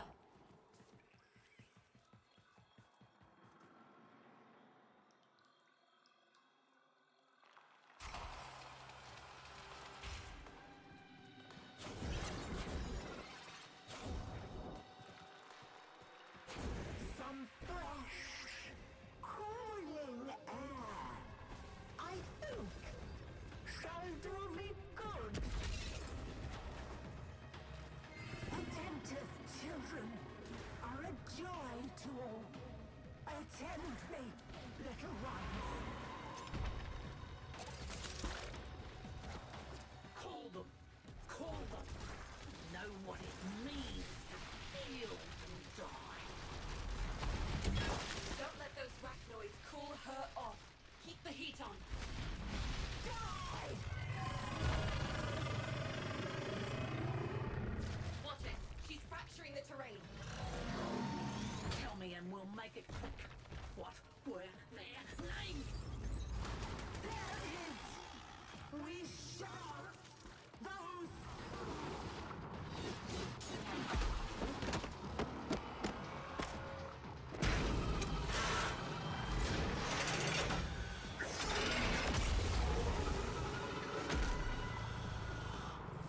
That cognition engine is exposed.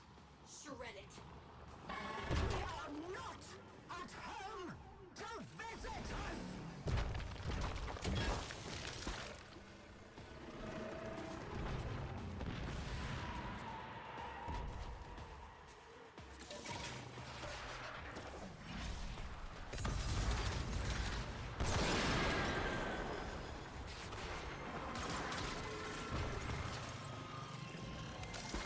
Medicine, children! Mother needs her medicine! Stop those spiders.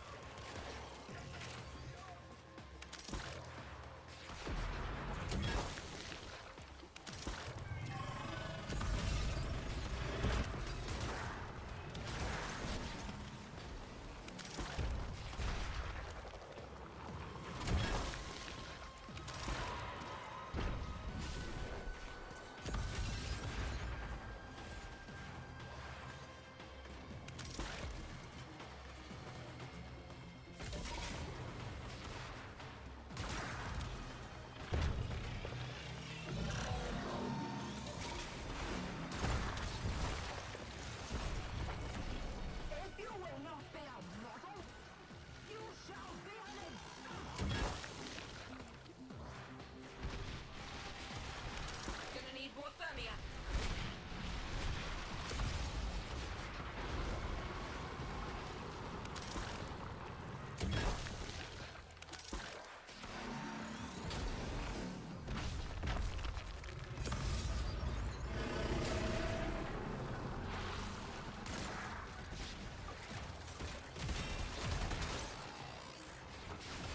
Mother needs to rest her eyes. Just...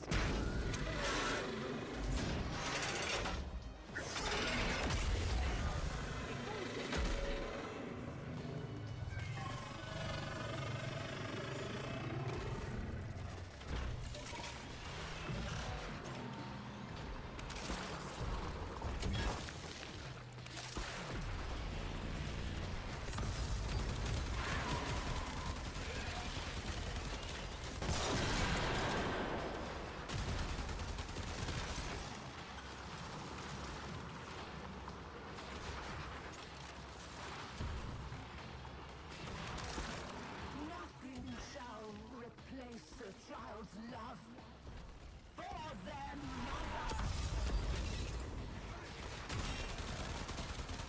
Rachnoids, bringing in refined coolant. Don't let them reach the orb.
child's love for their mother.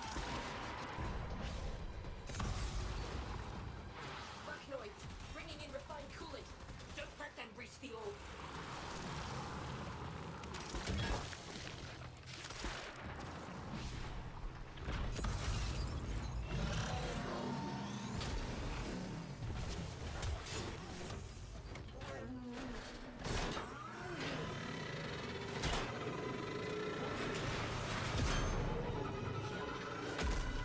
She's exposed. Shut her down. We shall not suffer disrespect.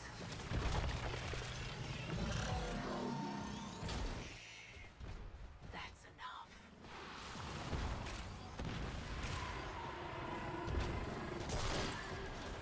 So I turn from the joy of the world toward home.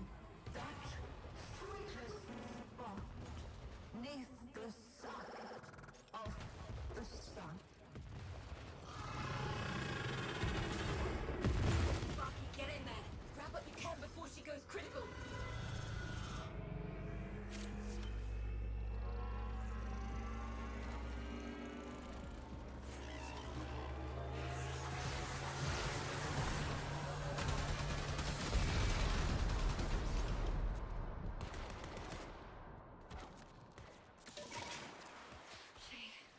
She's down. Zood?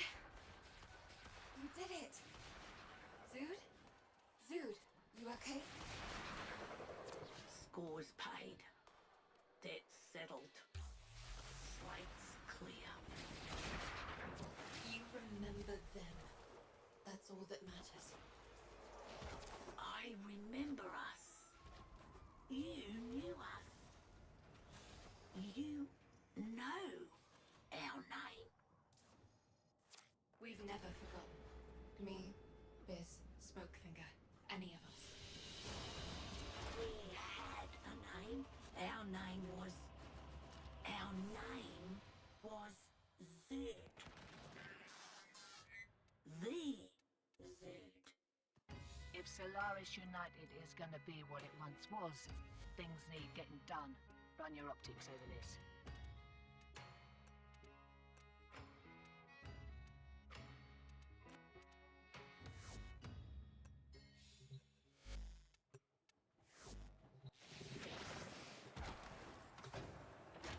Head to Deck 12 and load the Thermia into the condenser. Then we start planning an attack on Exploiter.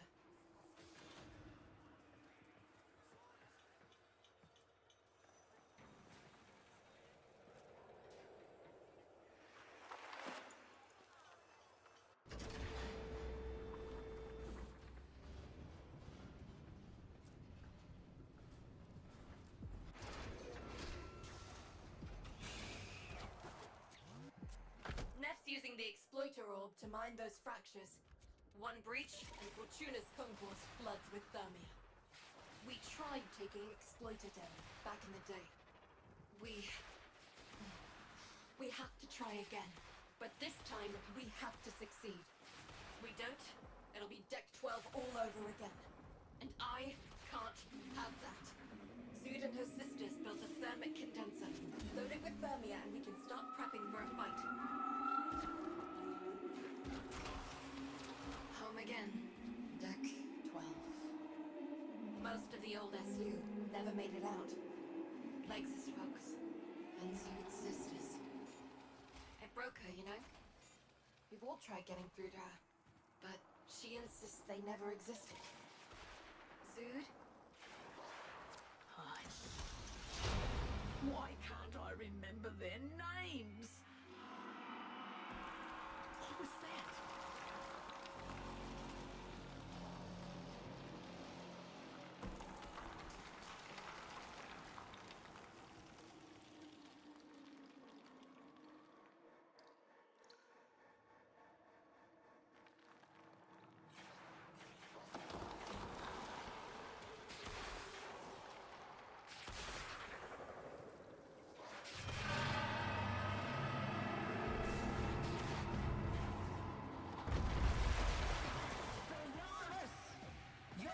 united!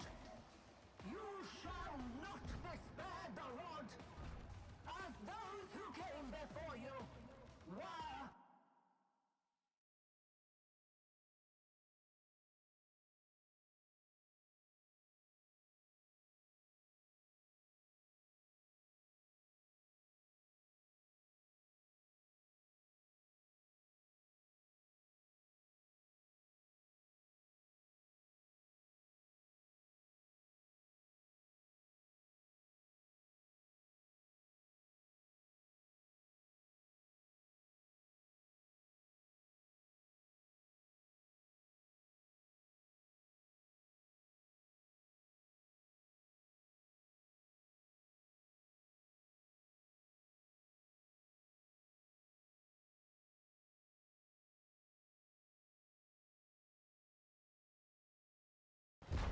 Master Vince thinks she's indestructible.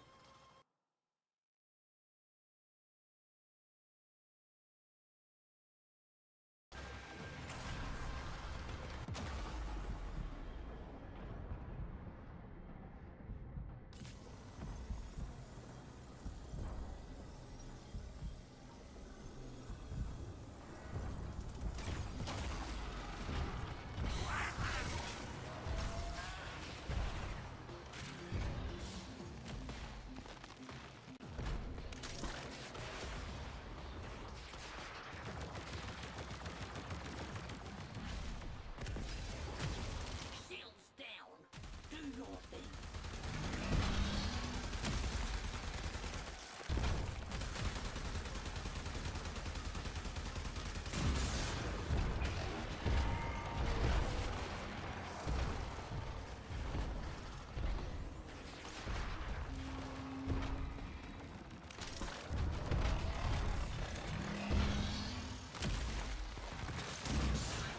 Yeah.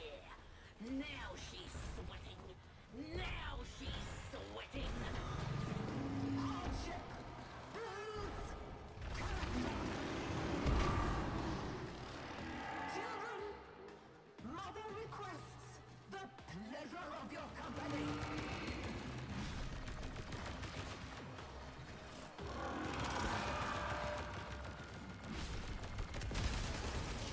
Shields down. Do your thing.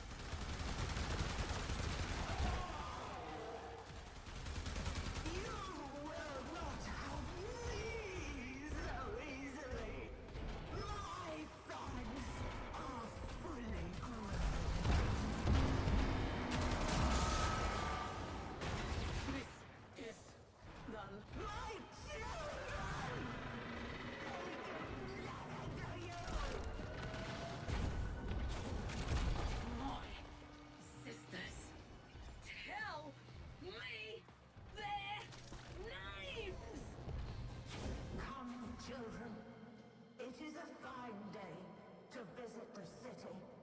Burn them all! Fortuna. She's going to attack Fortuna. Her mind has snapped. Get out there and stop her.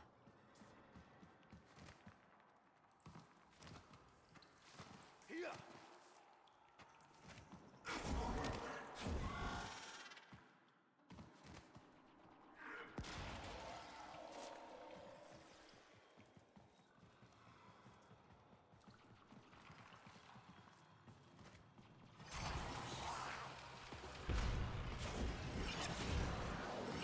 Attentive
child's love for their mother.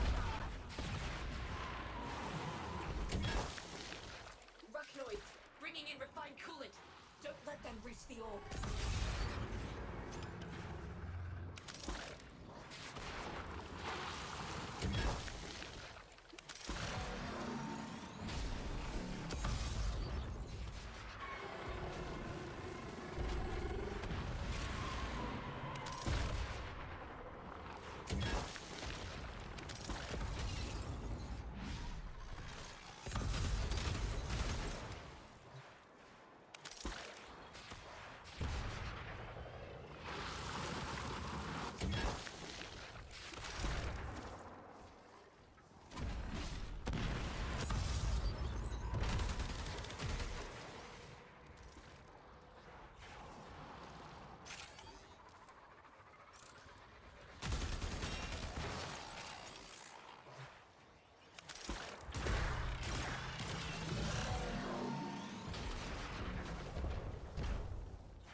Division! More thermia! More thermia!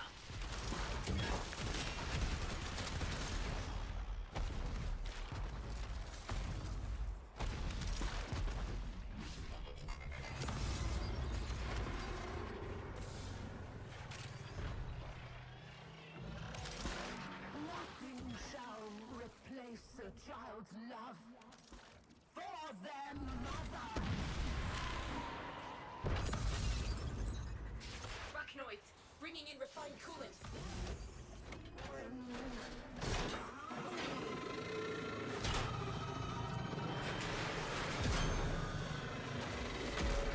She's exposed. Shut her down. We shall not suffer disrespect.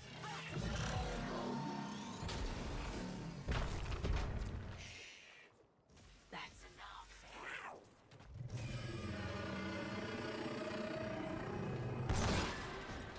So I turn from the joy of the world toward home. That sweetest spot neath the sun of the sun. Sparky, get in there. Grab what you can before she goes critical.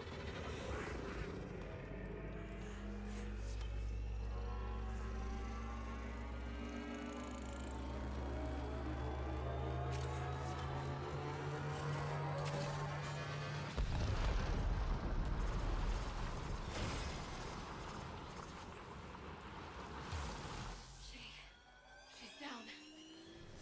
Zood? You did it! Zood? Zood, you okay? Scores paid.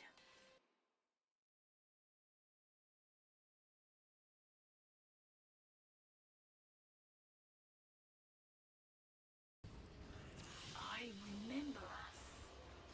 You knew us. You know our name. We've never forgotten. Feel like getting into trouble?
like this, people are gonna talk.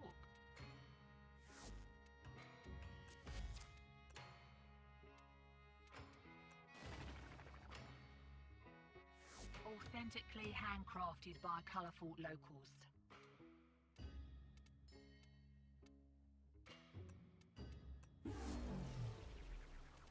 Any of this useful?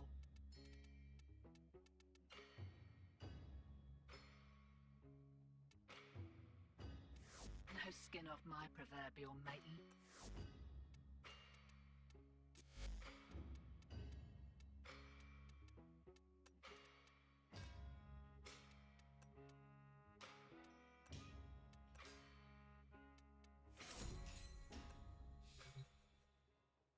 Ready to dance on some faces?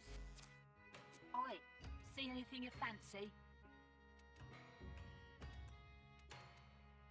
Anything else?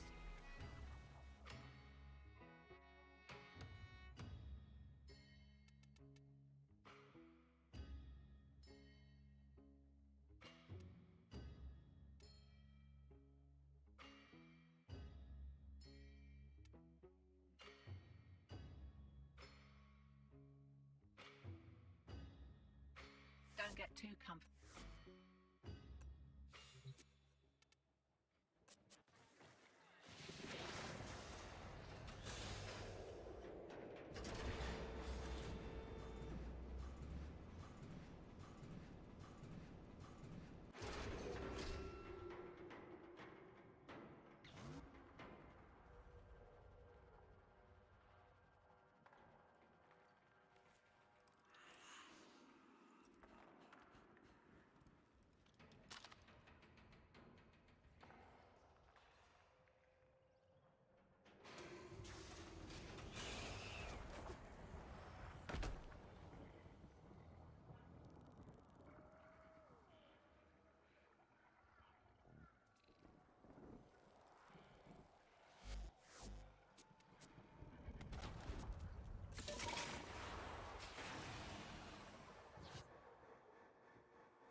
possesses the means to defend.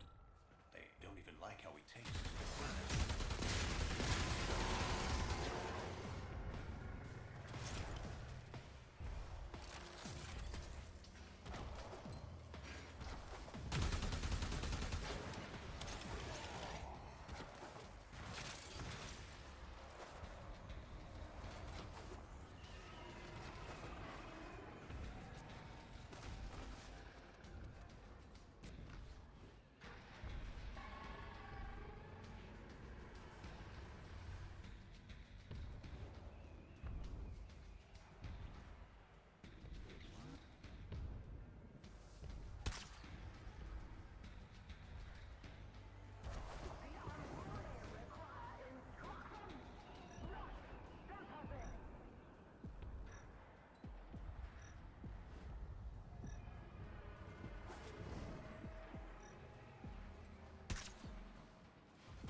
yourself on safari. We are here to capture and preserve. Ankwelder, hosting your weapons.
Operator, Ordis has determined the secrets to happiness. A combination of heightened dopamine levels and a terrible memory.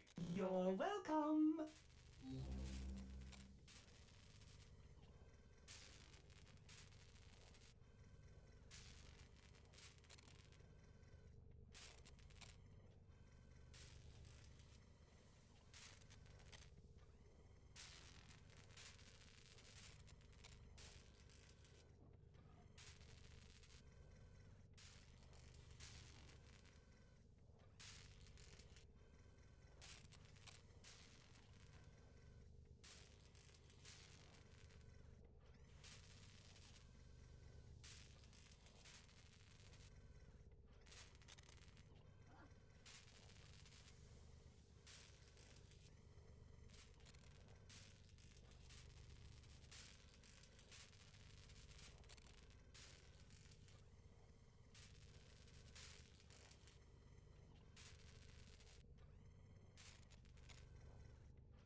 All set. Serviced your weapons myself.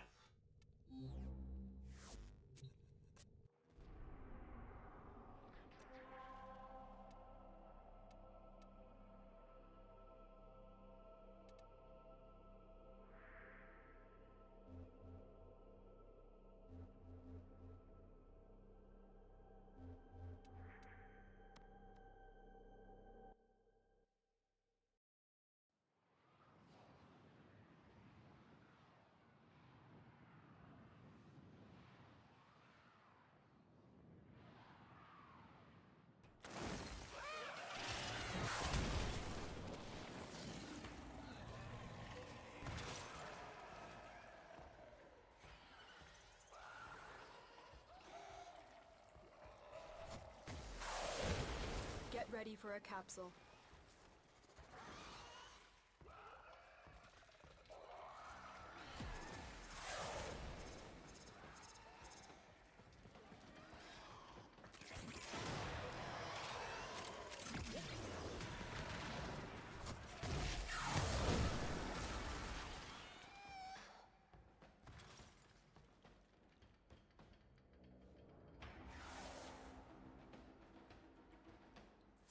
I've delivered a life support capsule to the area.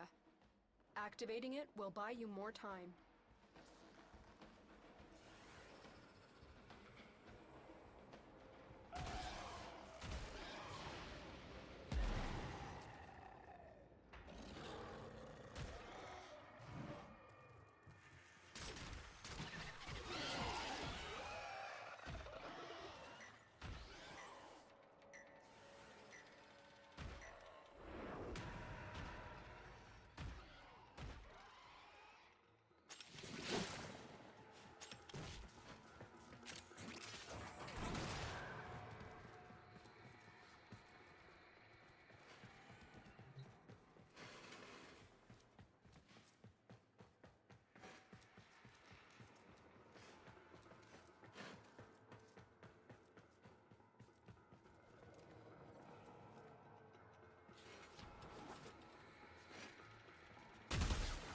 Life support incoming.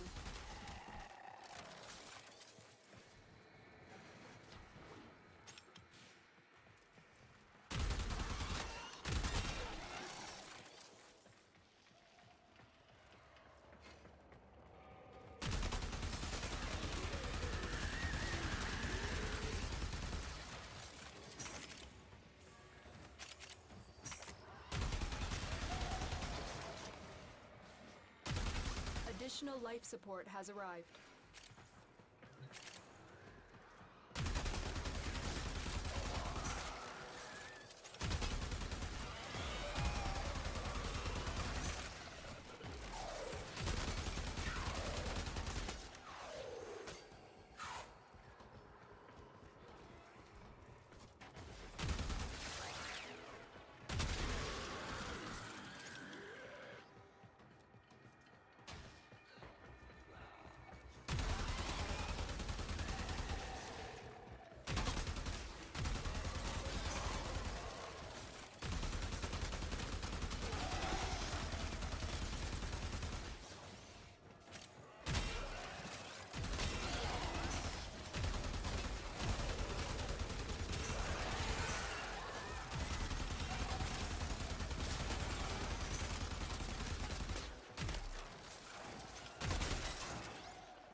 Another life support capsule is now available.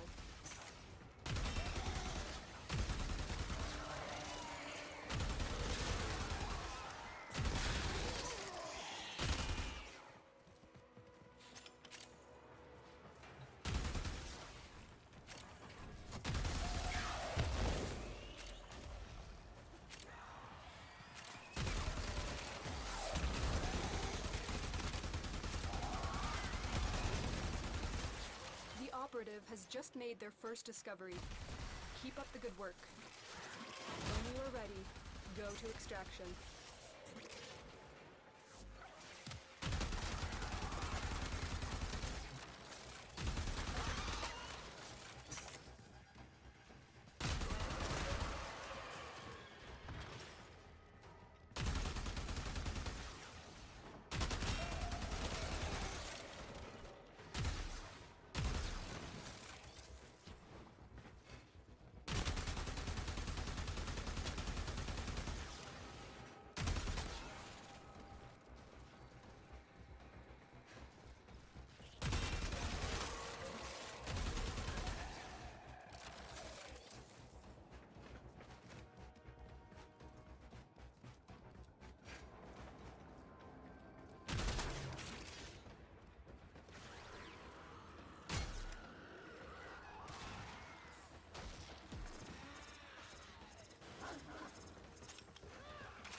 share in this bounty.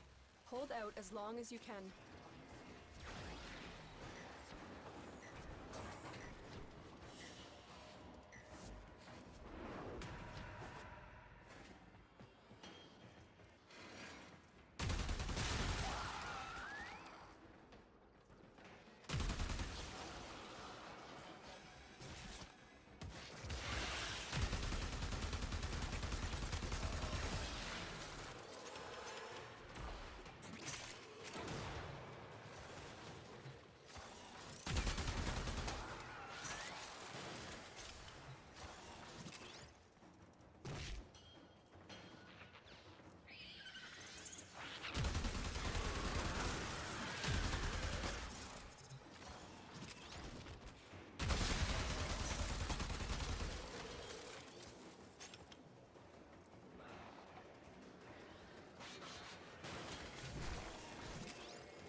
fight, the more successful we will be.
Tenno operative just found. They could not do this without you.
operative just found.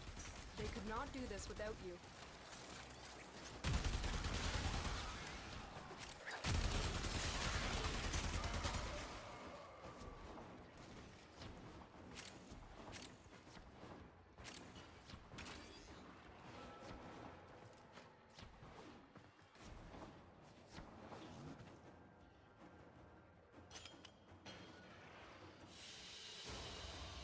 Mission complete.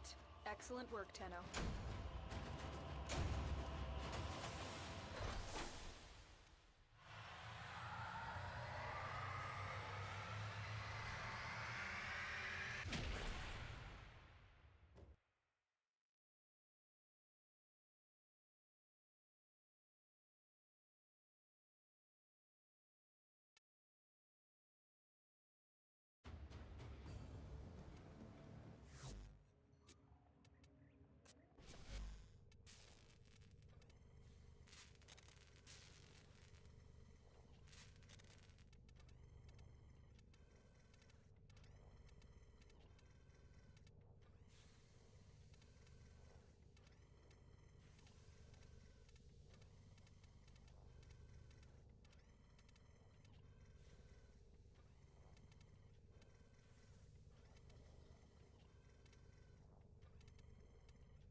If lost upon the plains outside Cetus, you may derive sustenance from mineral-dense termite droppings, which the Ostrons call Ito Da.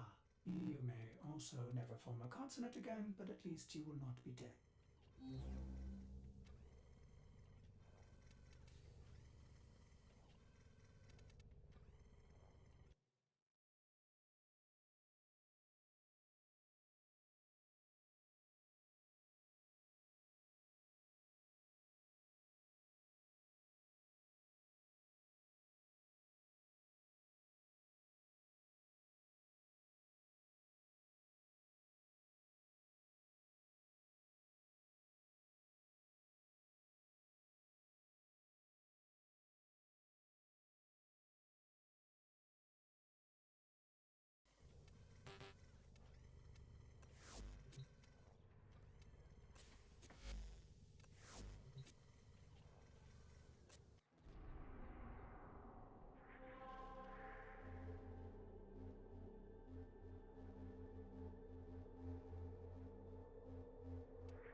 Infested are releasing toxic spores into the area.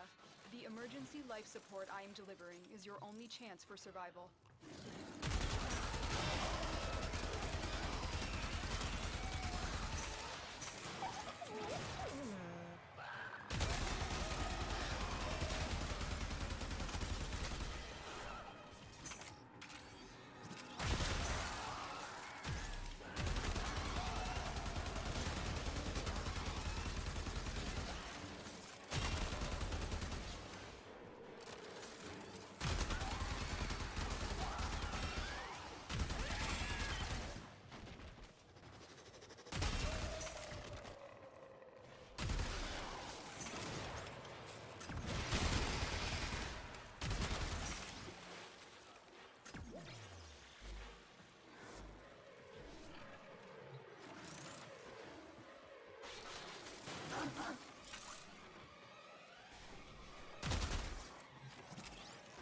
Life support incoming.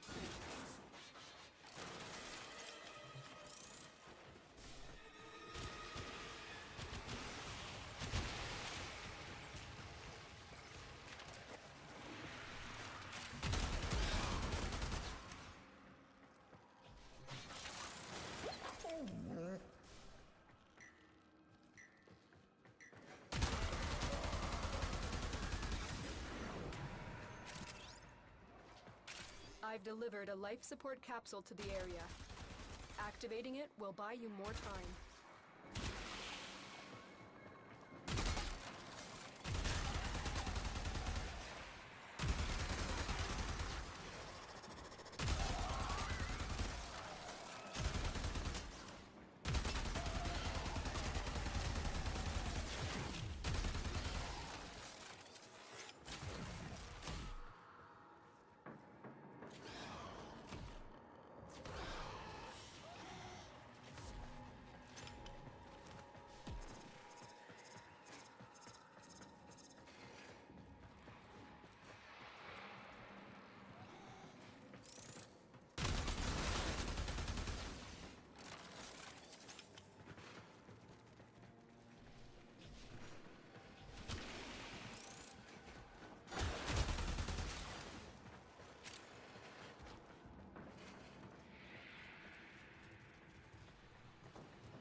Prepare for life support.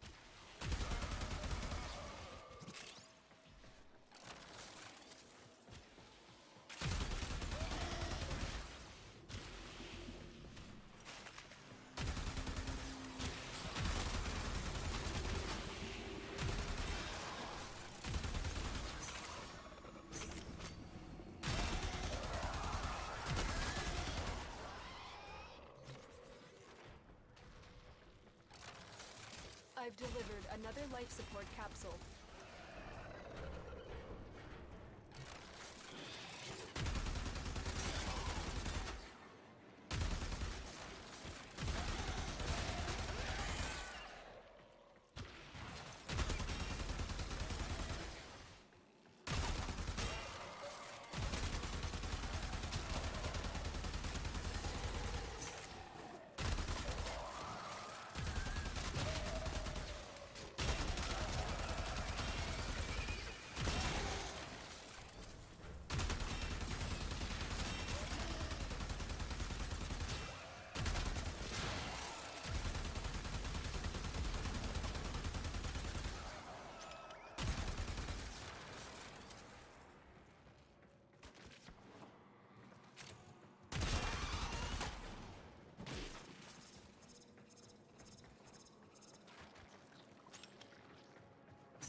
Off to a successful start. When you need it, extraction is ready.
Life support has been replenished.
The longer you fight, the more successful we will be.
life support capsule is now available.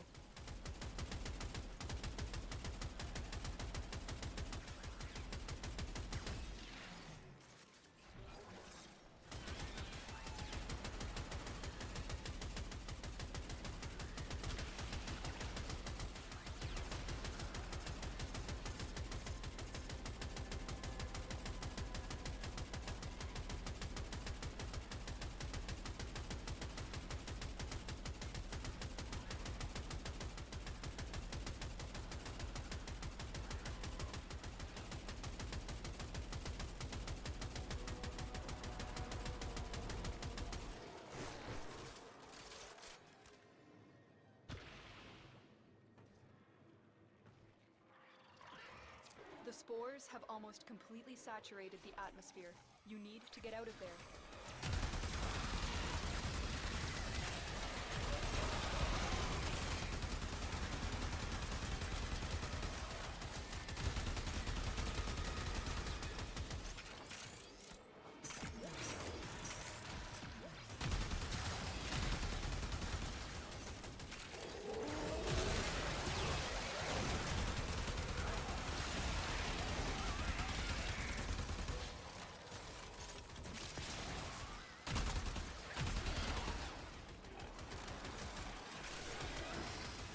We will all share in this bounty. Hold out as long as you can.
our Tenno operative just found.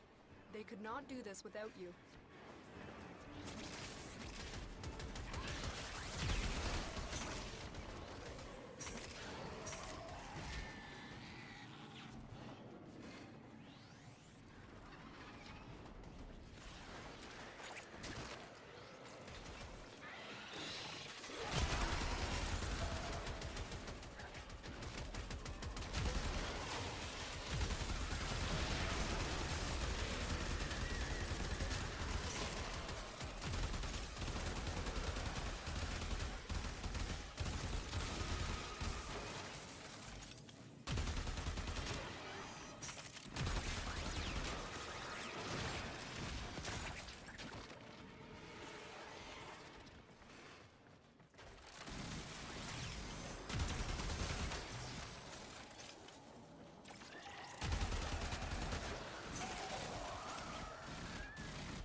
this bounty.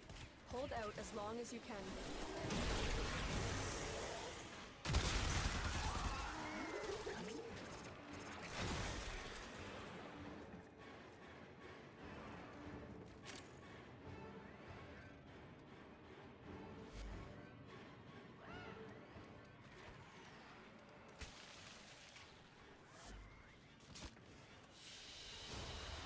Another job well executed.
it, Link?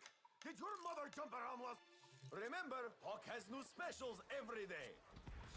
The shrine is always open to you.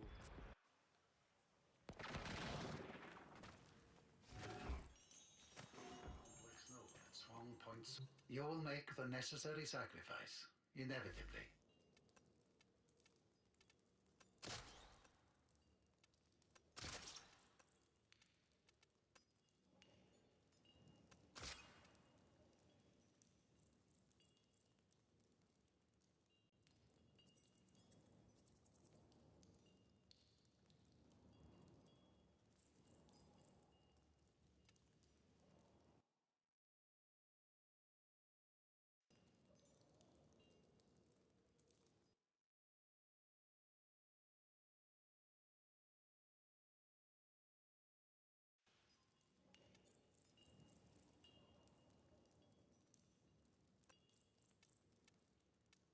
The sum of consequence to consequence resolves here.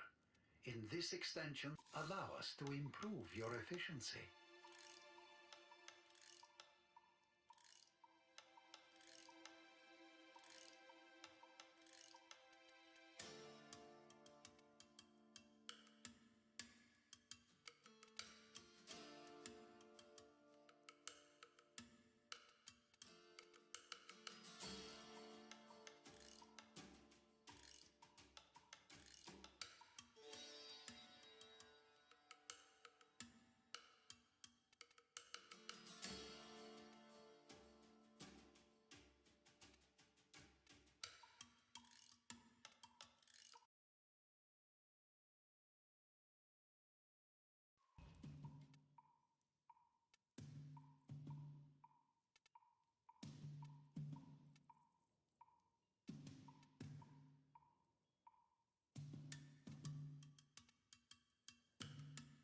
In time, the history you will have.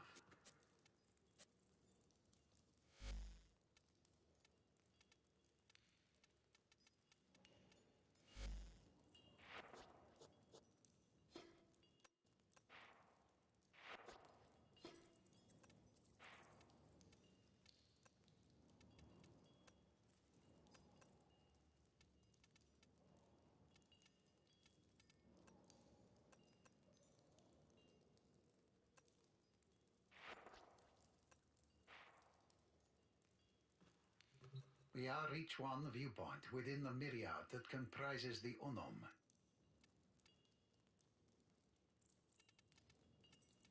Saya, if Uncle, if I could have shown her how catalogs of possible futures fanned out from the moment I could choose, could have chosen to stay.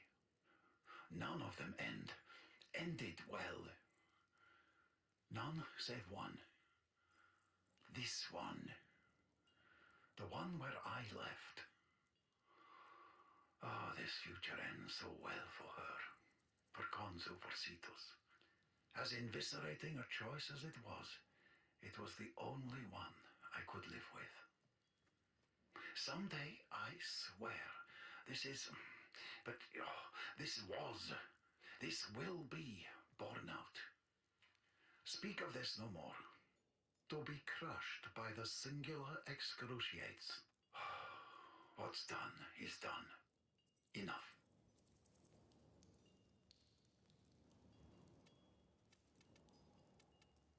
Yes, commit.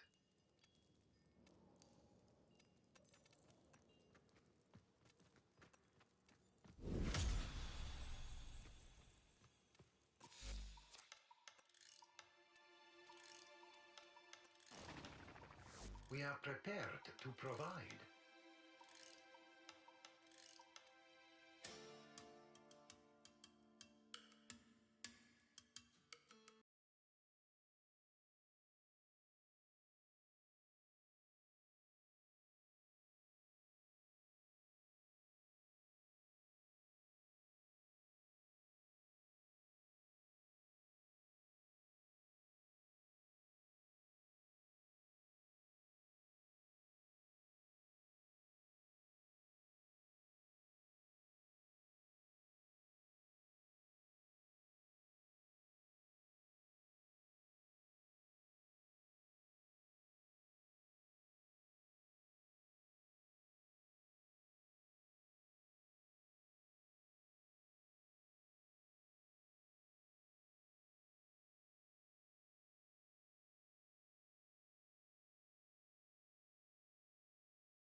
Is it time?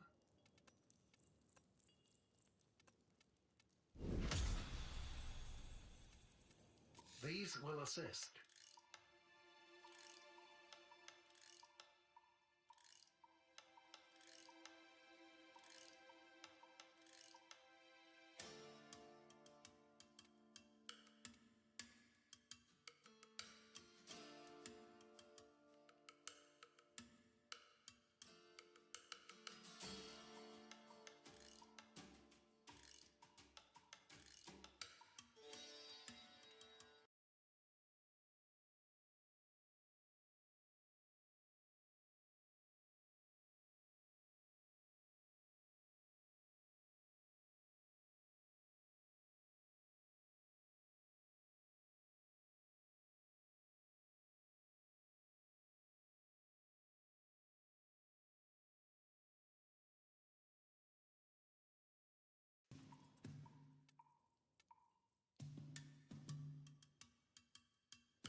Was it ever thus? Closeness or nearness? Push or pull? Hold or release? Which will it be?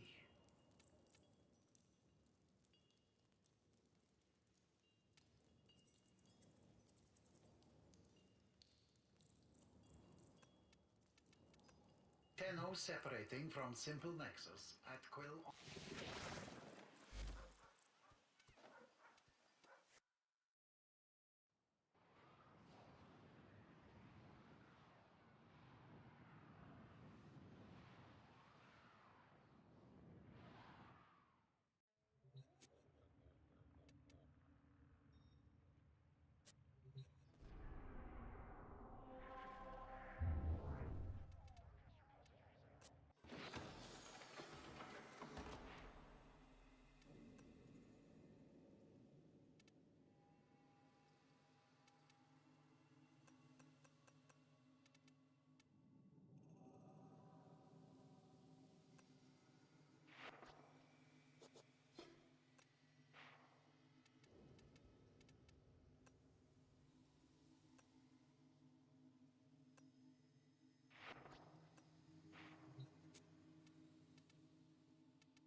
I can see you are hungry for the knowledge of the sanctuary.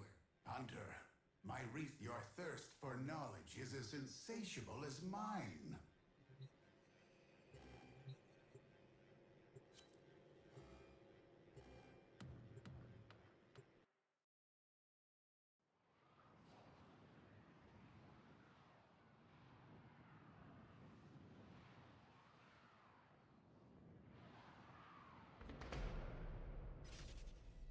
This is a stress test. Destroy all specimens as quickly as possible. In this chaos, the true nature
your task.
sanctuary will go on without you.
Operator, were you visualizing a bloody battle? Me too.